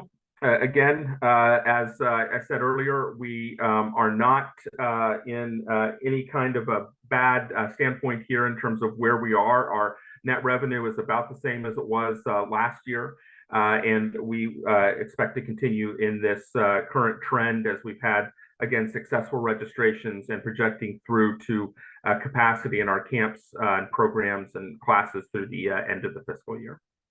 Next slide, please. This kind of brings it all together in a similar format. So you can see at the end of the second quarter of last year, we were at a negative 4.2 million in net. This year, we're at a negative 6.6 million. Of course, again, we're trending in the right direction. And also, again, the biggest piece of that is really, number one, you look at your merit salaries and your non-merit salaries. Then you look at our operating expenditures and our transfers as well. Utilities have gone up, our service contracts have gone up, and there were also a couple of transfers that usually happen a little bit later in the cycle that happened just before December this time round. You can see our variance there as we move forward. Any questions about the revenue fund at this point? Okay, next slide, please, Allison. Now, this brings us then to an action item. As we moved through, our team moved through the second quarter review, we also put together for the general fund, for the county construction fund, for our revenue fund as well, we put through some projections and working internally on the general fund side, we identified several projects that needed additional funding that we were asking for as part of the third quarter review. This is entertained by the Board of Supervisors. It is released a little bit later here in March, and then it's something that is discussed and debated along with the proposed budget, with the ultimate decisions coming in April on what's happening. So here, we'll talk a little bit about what we've requested. And we are seeking endorsement of these requests that we put forward, remembering that the general fund is under the authority of the Board of Supervisors, but this goes right to the heart of the general fund side of our operations. Next slide, please. So we talked a little bit earlier about compensation. In our analysis and working with our colleagues in Department of Management and Budget, we identified that we were under budgeted in terms of county mandated compensation increases in the general fund. So we had calculated that to be about $350,000, and we are expecting that to be looked on favorably, at least if funding is available. The summer concert series, we requested another $120,000, and this is really a direct result of the cost of AV and different production requirements going up. We went through a recent RFP where we have nailed down some new vendors, and it just costs more to continue to do this. We do expect, because this is so popular throughout all the districts, we do expect this to be looked on favorably if funding is available as well. We continue to ask for additional computer hardware. We have more and more of a mobile workforce, and we're out there working in our areas and in our parks all the time. So we are seeking additional funding to be able to add laptops to our hardware inventory. We've also talked in previous meetings, of course, about the Zero Waste Initiative. We've requested here additional funding for our current trash contract. I don't know that we've talked about this in detail, but the county has made some big changes in that DPWES was, up until the middle of the fiscal year, was essentially responsible for collecting and removing our dumpster refuse and recycling. And now for the entire county, that's moved over to a contractor. And we identified in working through this that we were underfunded for our contractual pieces of that by about $286,000. So we've requested that. And then finally, capital equipment. This is primarily focused on park operations. And as we've been working through our capital equipment list, and I know you remember the pictures of the ancient dump trucks and bulldozers from Fred Flintstone time that we still use. This is going through a prioritized list. I believe this is the third round that we're working through with park operations to reinvest back into our assets, our movable assets, with additional funding for capital equipment. So what we had put together, these are the types of things that we can focus on in third quarter, not necessarily new things, but what do we need to complete initiatives, to complete projects that we've been working on that we've identified as potentially being underfunded, and total recommendations for the Park Authority total $1.3 million. So, Mr. Quincy, I'll turn it back to you as we're seeking endorsement of this list. Any questions, comments? Consensus to move this forward? Yes. Yes. Great. Great. You're on, Thank you, Mike. Mr. Quincy. Thank you very much. Next slide, please, Allison. I'm just going to keep on going here. So you can see then as we move to the General County Construction Fund, it's a similar request here that we have identified different areas, again, where we need to complete funding to be able to finish out the fiscal year and to avoid a strain on our general fund side of things, as we've talked about in our different maintenance presentations, where we have to kind of move things around on the chessboard to be able to continue our operations and meeting the needs of our system. Next slide, please. So we've asked for $5.7 million in the County Construction Fund. And just to remind our Park Authority board here, the County Construction Fund is essentially a capital maintenance fund, and we are allowed to carry things over without going through the carryover process. So this can span fiscal years.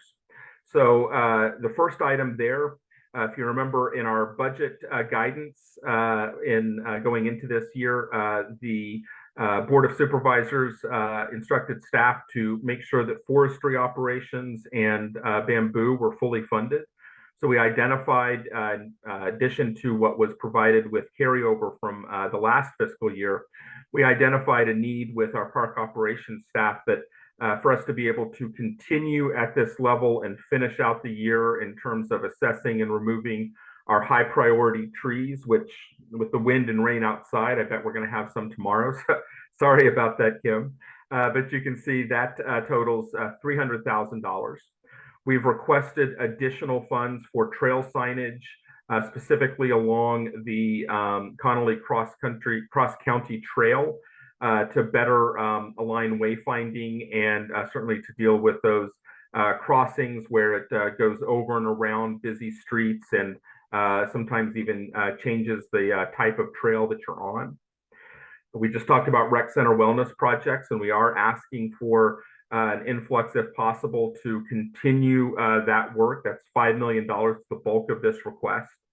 And then we have some specific requests to continue working with Liz, with our group earlier, with Liz Crow and her group to identify areas where we expect that there are cemeteries that need to be cleaned up, need to be demarcated, and need to be preserved the way that our archaeology folks take care of these different areas. So this is essentially a request to be able to purchase equipment and do some very specific cleanup on some suspected cemeteries in our area. So this is $5.7 million. Mr. Chairman, Tim Hackman, before we go on, a quick question. The rec center wellness projects. My understanding was General County Construction was for activities that were not revenue producing, and therefore, how are we funding rec center related capital projects under the General Construction Fund? Thank you for that question, Mr. Hackman. The County Construction Fund itself is really just a fund that has several different pots of money in it that we're allowed to be able to carry over. So the restriction you're talking about is really focused on the general sinking fund which is that allocation that comes after general fund is left over. We do have some different areas in the county construction fund where we do invest in revenue producing projects. So it's really just sort of a holding carryover fund that doesn't bear that restriction across the board. Thanks for the clarification. Appreciate it. Of course. So, Mr. Quincy, I'll turn it back over to you. We are asking for, of course, if there are any other questions, and asking for endorsement of this submission as well. Any other questions? Ken Quincy? Consensus to move this forward? Yes. Yes. Okay. Great. Thank you very much. Then next slide, please, Allison. Third quarter review for the Revenue and Operating Fund. Now, we'll go into a little bit more detail here because, of course, the Park Authority Board has fiduciary responsibility for the Revenue and Operating Fund. So what we've done is we've taken where we were in the second quarter, we've applied our different models for projecting the end of the year, and this is when we come to the board to ask for an adjustment in the budget based on what we are reasonably sure is going to happen for the rest of the year. So you can see our adopted budget was $52 million in revenue with $49.1 million in expense. And our current budget with some of the things that adjusted just with carryover and those requirements from last year, it's still $52 million. You can see our net position is at $2.3 million. And where we are right now in terms of looking at the rest of the year, we are employing our conservative projections to look at $62.1 million in revenue, $58.3 million in expenditures. So this would leave, before we look at the different ways that we end up requesting to allocate the net, it would result in a net of $3.8 million. But remember, there will be some accounting adjustments related to our accruals. And then we'll have some requests in terms of what would go to the revenue sinking fund and some of the different items that we look at the end of the fiscal year. So our projections are showing that these are solid numbers as we move towards these. So we are requesting then tonight that the board, the budget committee, and then the board approve a revenue adjustment of $10.1 million and expenditure adjustments of almost $8.6 million to be able to adjust our budget and finish the year strong. So, Mr. Quincy. Any other, Ken Quincy, any questions? Consensus to move this forward? Yes. Okay. Great. Thank you very much, Mr. Quincy. And Allison, next slide, please. So here, Jay is going to really take the reins here, and I'll just provide a little bit of Tony Romo color commentary. Good Tony Romo, not bad Tony Romo color commentary. So, Is there a good Tony Romo?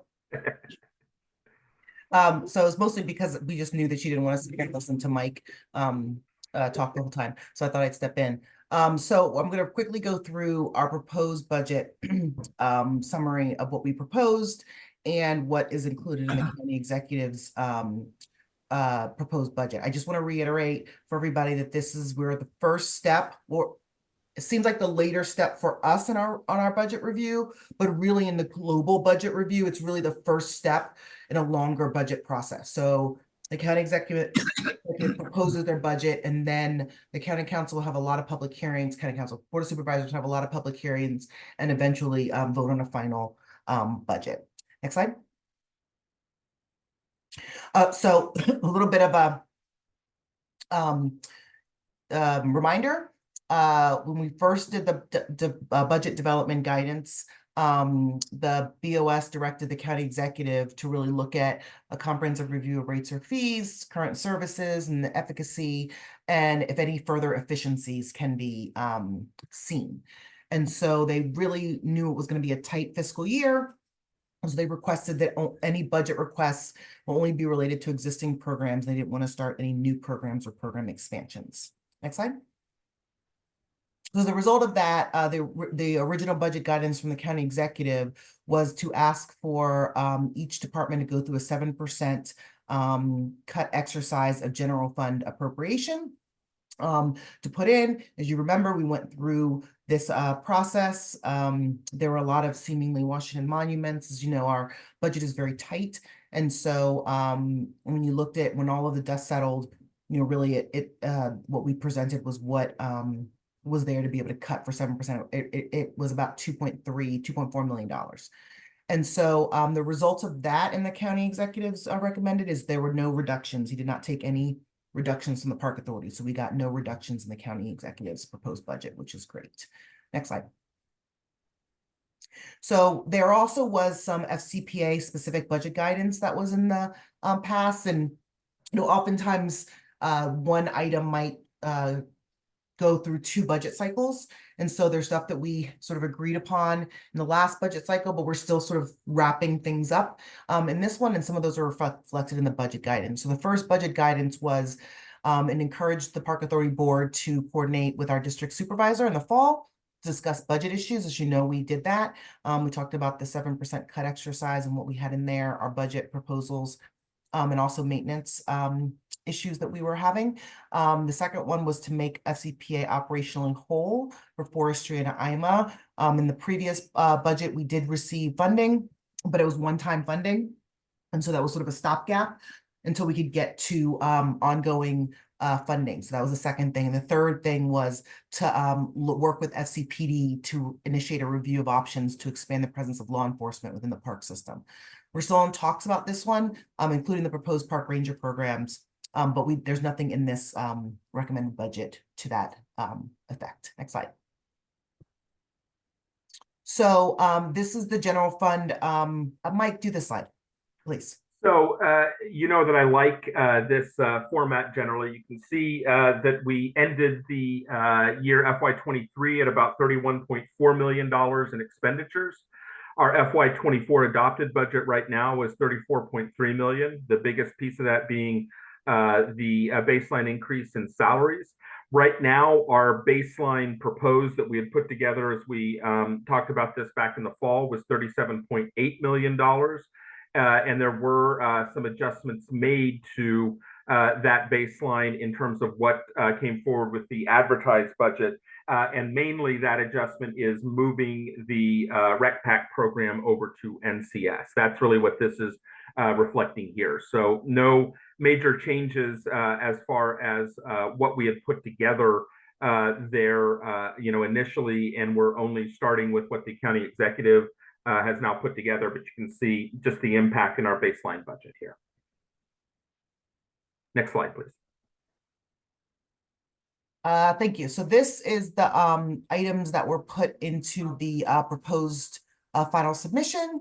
And so we break it down into sort of a continuing services or same services budget, which means how much does it cost for us to continue to work at the same level this year as last year, including things like inflation and other things. So that includes CPI, which is inflation, and things. So if you remember, hopefully you remember because we're about to unveil it, we had the Mobile Nature Center, which was a really great win that we got last year for the community. And so they split that funding into 2 different tranches. So this is the full year funding. This is the second tranche of the Mobile Nature Center funding. And the compliance was the bamboo removal and zero waste trash removal and recycling, and then operating budget impact. So on the right, you see what isn't in the county executive's proposed budget.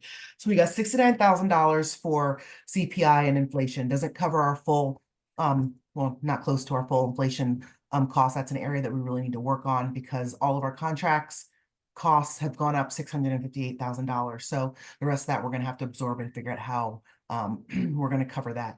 And Jay, if I could just jump in there for 1 second. Yes. In working with DMB across the street, they have committed to continue working not just with us, but with other agencies in the county on that. So that $69,000 was deliberately focused on our personnel-based contracts, where we could show that direct line so it could at least match up with what the proposed personnel increases could look like. But still, there's $600,000 that we've identified as increasing just in the cost of doing business, and we'll continue to work on that in the future budget cycles as well. Yeah, and this is gonna, thank you, Mike. And this is gonna sound not weird, but strange coming from, this is a tight budget year. It's not gonna seem it when we're going through these numbers, but we have to, you know, there are multiple ways to skin a cat. So it might be, thank you for mentioning that. The full year, we got full funding for the full year of the Mobile Nature Center, which is $114,000. We got the $400,000 for bamboo removal that were one-time funding last year that now it's an ongoing. And then zero waste trash removal and recycling was a late addition for a pilot project of $1 million, $500,000 for staff and $500,000 for materials, so we can start to pilot maintenance yards to do trash and recycling, which is huge.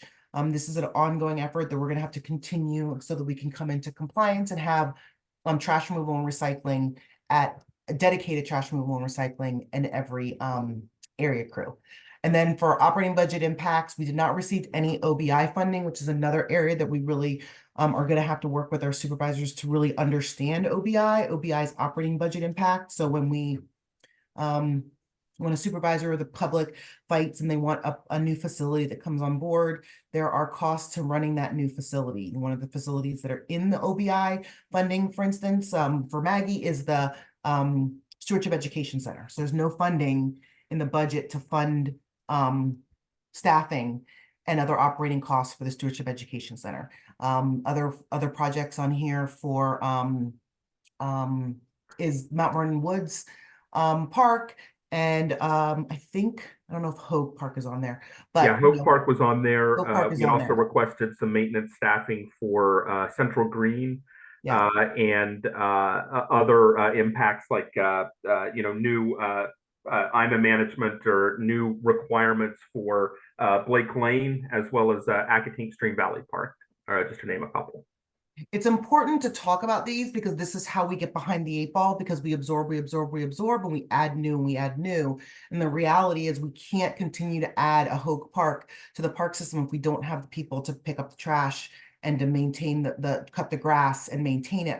It continues to strap us if we have to use the same amount of staffing when we add on brand new facilities. This isn't necessarily always the case when you take a playground and when you renovate the playground, unless you take a really tiny playground and you make it into a huge ADA accessible playground, then you need more inspections and to go on. But that operating budget impact is huge. It needs to go hand in hand when we're voting on a project, that it's got to be assumed that the OBI, the operating budget impact for that facility needs to be included in that and on.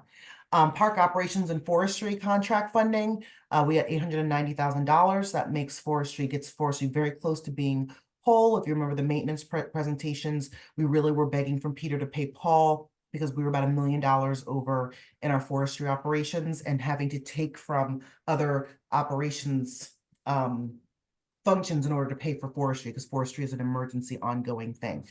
So again, $890,000 is huge. And then the park operations service restoration, we asked for 1.2 million. If you remember when we did the maintenance presentation, we were talking about where those holes are, where we haven't gotten OBI, where we haven't gotten CPI and inflation, where we were just spending more than we actually had in that budget, and how much we were short. And that 1.2 is how much we were short. And we've received $865,000 to try to get us back to where we should be. And you'll see in a moment, there were some other pieces that were part of the county executive's proposed budget. So it's not that we weren't looked upon favorably for that difference there. It's that it's actually covered related to the proposed increase to the athletic field user fees. So you'll see that in a slide here in just a couple of minutes. Next slide. Did I just go through that? And there's an individual slide for this. This is county construction fund items. This really, just breaks it out. You've already gone through this, Jay. Yeah, okay, I think we can, skip this slide. Okay. And same here. This is just showing what's general fund and what's county construction fund. I think we can flip through these. We can flip through these. Sorry, I did them. I always do that. I did them on the. This is just the same thing that I said, but with pretty or not so pretty pictures. This is that slide that Jay was talking about, if you remember, again, how we had identified both in the big maintenance presentation that Kim had worked through and Jay championed throughout our system here. You can see really they went line by line and supported this, and will say fully funded again because the athletic field mowing is covered in a chart here in just 1 second. And when you see projected need, I just want to make it clear that we're not saying that Kim needed 900,000. We're saying that we're spending that much money. And where that money was coming from is we're keeping vacancies in maintenance in order to pay those fees. So that's not even looking forward and saying, because we just did the athletic court maintenance presentation. That's not saying, oh, in order to double the amount of courts that we're doing, we need that. That's just what we're spending right now. Yeah. Okay, next slide. You can go to the next one. You can do this one, Mike. Yeah, this is, again, we've been referring to this, that the county executive has proposed an increase to the athletic services fee. And that is something that hasn't been increased. I believe it's, Sarah, correct me if I'm wrong, I think it's been about 15 years since that's been addressed. The bulk of the athletic services fee increase will, of course, go to fund, as you can see here, girls softball field maintenance is funded as part of the overall focus on athletics. The park operations side of things, getting an additional $345,000 for athletic field maintenance, diamond field maintenance, almost another $300,000. And then even though it's not necessarily part of our operating, since the Park Authority is really the custodian of funds, and we make sure that the synthetic turf replacements are done on a regular basis. If you remember, we've really identified that each of one of those fields that has to be replaced, of which we have 104 total in the system with 80 in this process here. Each one really requires about $50,000 a year, if you will, just sort of saving. So we will have some sort of a sinking fund when we get to that point. That conversation has gone very well, and you can see that we've then in the proposed budget, we've moved from $2.25 million to $3.2 million almost in the proposed budget. Still doesn't quite get us there, but it gets us a lot closer in terms of what we're projecting and how we're moving forward. We've been having a lot of conversations about this through Kim and the Athletic Council, and we'll continue talking about this quite a bit. There's a lot more information to be able to pull out of this, but then again, this shows that the county is committed to what was put forward in the synthetic turf task force from so long ago, that we're continuing these investments and continuing a cycle where we're assuming that we're replacing a field once it's reached the end of its useful life, or 10 years, which is really the most that we can stretch fields generally. Okay, next slide. Yeah. You can keep going. Now, at this point, and I know Jay has talked about this quite a bit, this just shows on the revenue fund side, it's wonderful and staff are excited that there is a baseline increase proposed for all of our staff with the MRA increase, as well as those performance increases are concerned. But again, it just shows if this budget passes, that we have our baseline proposed budget for next year, which is right in the middle of the screen for the revenue fund. That's assuming that we would generate a net of approximately $3.2 million. But right off the bat, these budget maneuvers, because we need to focus on the same changes that are proposed in the county executive's budget, that cuts that net in half. So that's more of a conversation to have as we go forward, but it's just showing again the pressures on the revenue fund as we go forward. Next slide, please. So what is, Mike, can you, in your brain, because this is what we hire you to do, is do the quick numbers real quick. So total, what did we receive? in general fund? Can you Between the general fund and the county construction fund, we received over $3 million. It's about actually, when you pull it all together, it's just shy of $4 million. And those are not one-time funds; those are ongoing funds that come from again the general fund and the athletic services fee increase. Keeping in mind that we also need to celebrate the fact that we did not have that 7% increase. So other departments did, but it's a little bit over $4 million that is in the proposed budget for us this year. So I want to thank everybody. I think just considering the really tough budget cycle, we came out of that really phenomenally in general. I mean, I know there's a lot of things that advocates and friends of groups really want us to do new, but with the focus here this year on existing programs and really the county executive and DMB, and by hearing both us and the advocates talk about, you know, our maintenance issues.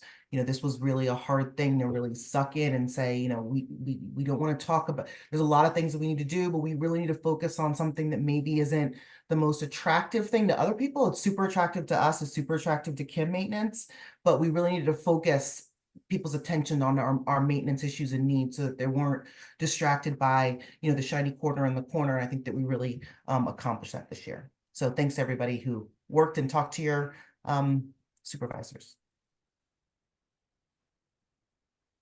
Looks like Linwood, you have a question? Yeah, I just wanted to really congratulate staff and thank you very, very much. I think my observation is that this year we did the best we've ever been since I've been on the board of communicating with the county executive and the supervisors and stuff to what our needs are, what our added expenses are. You know, the I don't. Unfunded mandate to me is a negative word, so I hate to even use it, but identified all the unfunded mandates and asked for what it took us to at least maintain what we were doing. And that's that bravo to you guys for that communication and putting that all together. But moving forward, I do think we need to do just as good a job identifying the things that are going to cost us more money and that we shouldn't have to absorb, and further push forward the things that we would like to accomplish better. You know, I'm happy to see the mobile nature center and stuff like that. I consider that an absolute equitable thing. You know, disappointed about the park ranger thing.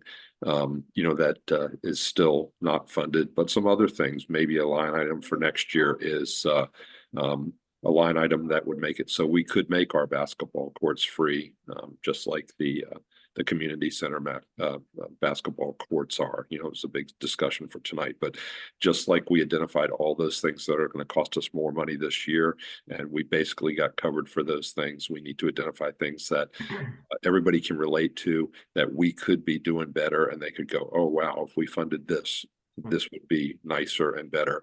Maybe my office would get, you know, less calls about maintenance thing if we were in a little more positive position on maintenance items and stuff like that. But generally, bravo, good job. And I hope we can continue to move forward with our positive message and get more and long term get to the place that a lot of the other jurisdictions are around here as far as percentage of county budgets and stuff like that.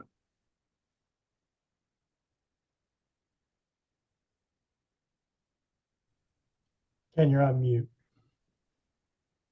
Muting me. Okay, well, thank you, Jay, Adam, Karen, and your team. Just a second, Linwood's comments about the great job you guys are doing. Thank you very much. There's no other comments. Ken Quincy, I will adjourn the Budget Committee meeting. Thank you, Ken. All right. Where am I on our script here? Okay, Ben, do we have any? This is Kyle Stone. I will call the February 28, 2024 Park Authority Board meeting to order. It is 7:48. Ben, do we have any speakers signed up this evening? Mr. Chairman, Ben Boxer, Public Information Officer. We do not have anyone signed up to speak this evening. All right, then I will go right into administrative items. Administrative item number 1 is a board resolution to honor Terrence Green, Maintenance Crew Chief for 27 years of service. Do I have a motion? Hackman, so moved. Sorry, do I have a second to that motion? Second, I'll second. Great. Any discussion? All in favor? aye. Aye. Any opposed? All right, that motion carries, and I have, oh, thank you, Allison. I've got a resolution to read. Whereas Terry Green has served the Fairfax County Park Authority with distinction for more than 27 years in various capacities, and most recently as a maintenance crew chief with the Park Operations Division. And whereas he has been entrusted with the care and maintenance of Park Authority trails, park amenities, athletic fields and courts, picnic areas, and open spaces, which directly provide a positive benefit on the lives of countless individuals and families who find relaxation, enjoyment, social connections, and enrichment through participation and interactions at our park sites and facilities. And whereas Terry's positive and constructive approach has been instrumental in the development of new staff, in maintaining a positive work environment for his team, and in the fostering of successful partnerships with community volunteers, which have magnified the impact of stewardship efforts within our parks. And whereas over the course of his exemplary career, Terry's demonstrated exceptional ingenuity, leadership, stewardship, and dedication in helping fulfill the Park Authority's mission and provide a gold standard park system for our community. Now, therefore, be it resolved by the Fairfax County Park Authority Board that it expresses appreciation and thanks to Terrence Green for his outstanding contributions to the Fairfax County Park Authority and residents of Fairfax County, adopted by the Fairfax County Park Authority Board on February 28th, 2024. Terrence, thank you very much for your service. Do you have anything you'd like to say? Thank you to everybody. Can you hear me? I can now, yes. Yes, I just want to thank everybody. Thank Will for putting me up for this. And thank you all for giving me 27 good years. All right, thank you very much.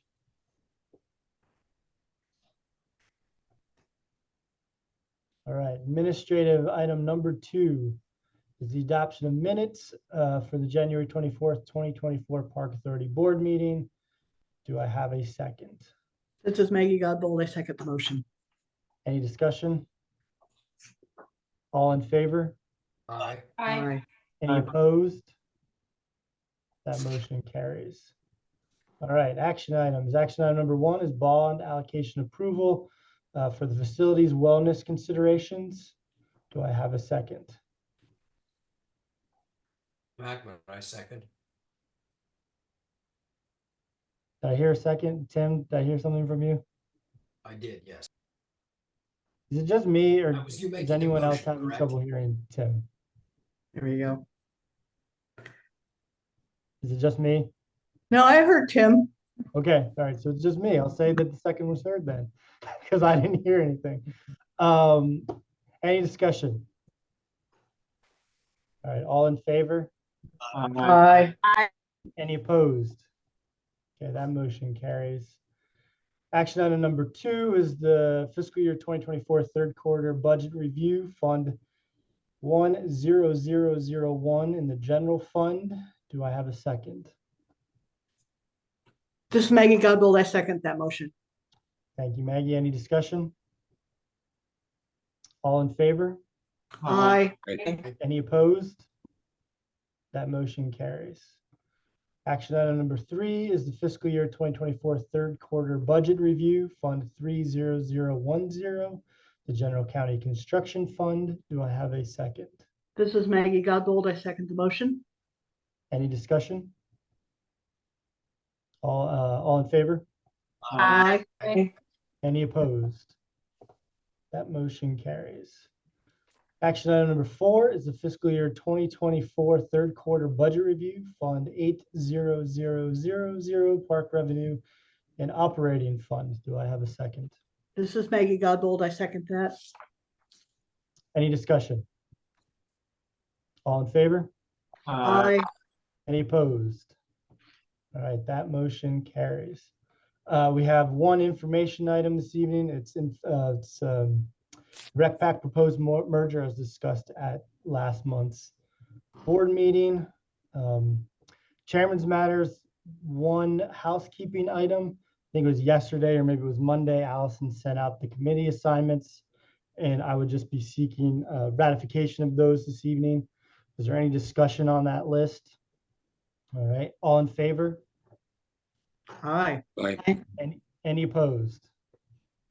All right, that motion carries. The only other thing I'd say is it was mentioned at somewhere along the line this evening, we presented the HRNA study, the equity study to the Board of Supervisors on the 30th of January. Michael, thank you for joining us. I think we did a good job presenting, making the case. I think the Board of Supervisors took the recommendations and the discussion went well. I think they were particularly pleased they weren't asked to make any kind of budget move this year. That will be an ongoing discussion and it'll be a bigger piece of our request when we get into next fiscal year's discussion, but let's worry about this year first. And on that note, don't forget, things look relatively good for us this year, at least at the outset. Just to put it in context, there were only $39 million worth of new investments this year in the county executive's proposed budget. And we were at just under 10% of those. So I don't want to overstate it. But for us, I think that's a pretty good place to be, certainly far better than we've been in recent years. So cautiously optimistic, the Board of Supervisors finally starting to hear what we're saying, what they're hearing from the community. So I think things are going in the right direction there. But let's keep that up. Take the opportunity to get in front of your supervisor this spring during the budget discussion. That is all I have, Jay. It's all you. Thank you very much. And Allison?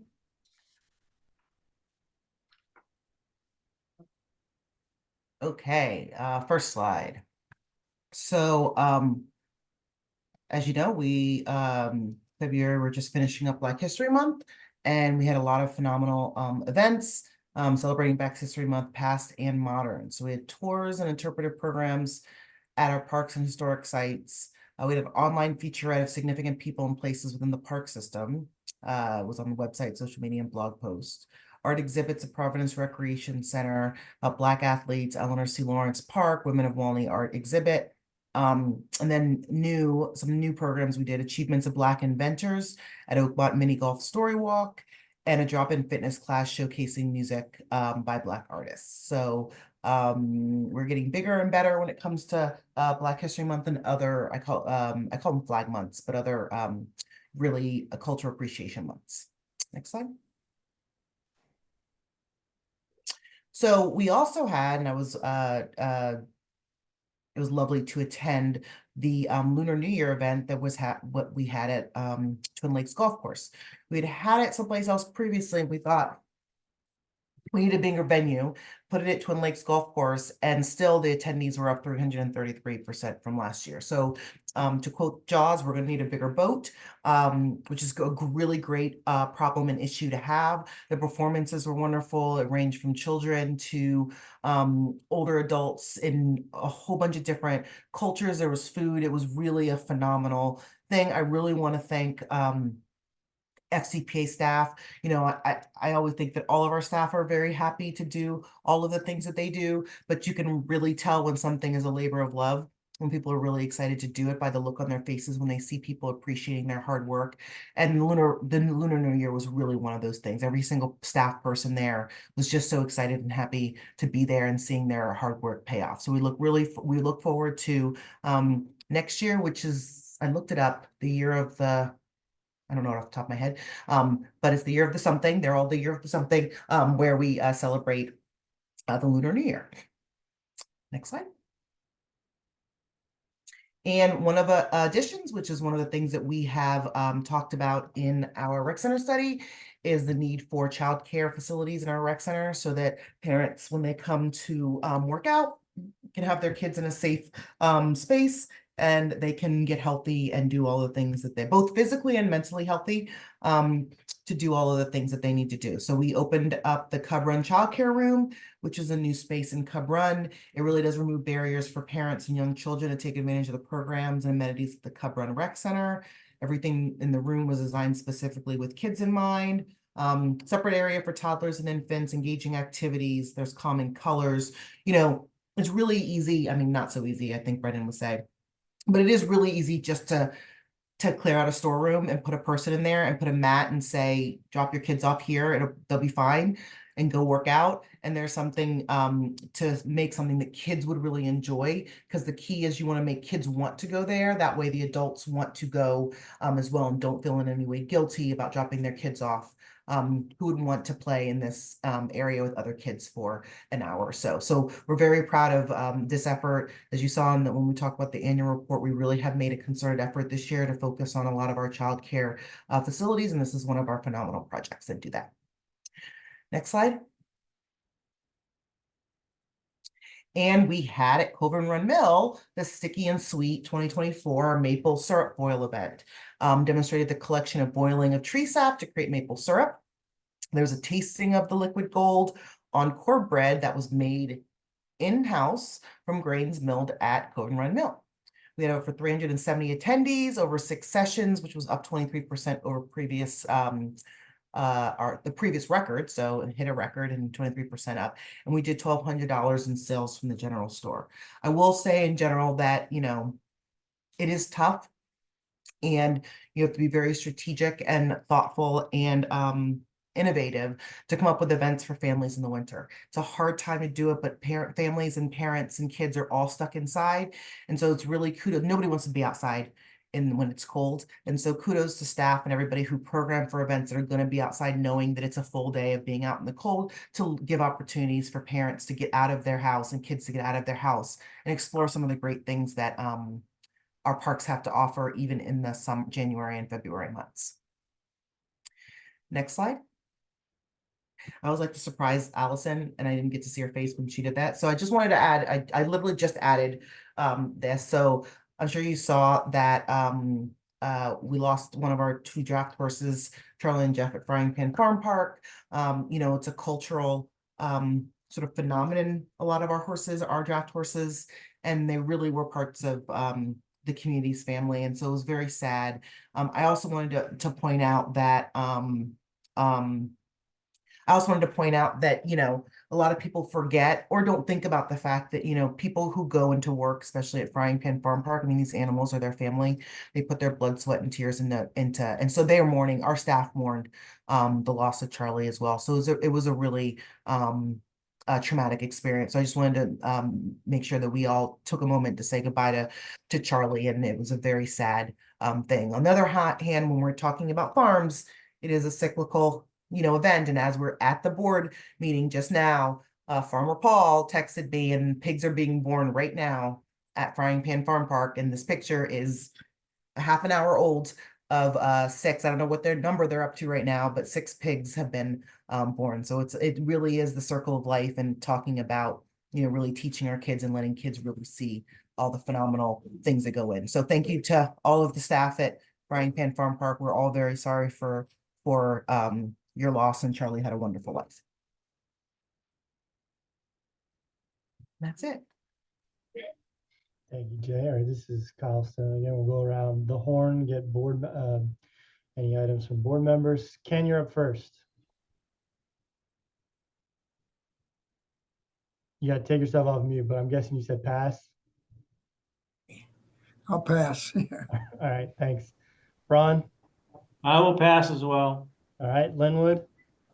I'll pass. Who's next on my screen? Jonah? I'll also pass. All right. Maggie? I'll pass. Tim? I'll pass, other than to note that 2025 will be the year of the snake. Thank you. Cynthia? I'll pass. I was going to tell you about the year of the snake. This is the year of the dragon, for sure. Bill? I won't pass. I'll just tell you that great job on the budget.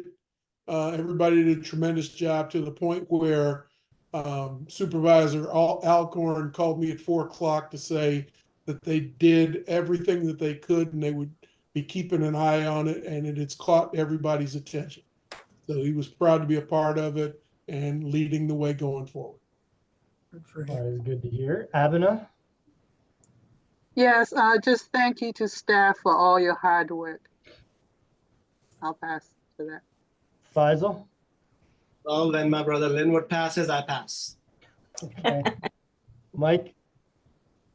I just quickly want to say thank you to staff, not only on the budget piece, but also on the court stuff. We listen, it's really important that we remember some of those other sports that use the courts, like basketball, and I just want to thank you for that. Alrighty. That's all we got, Allison. Anything else, right? No? That's it. All right. This is Kyle Stone then, and I'm signing off. We'll adjourn the meeting. See you guys next month. Later. Bye-bye. All right. Good evening.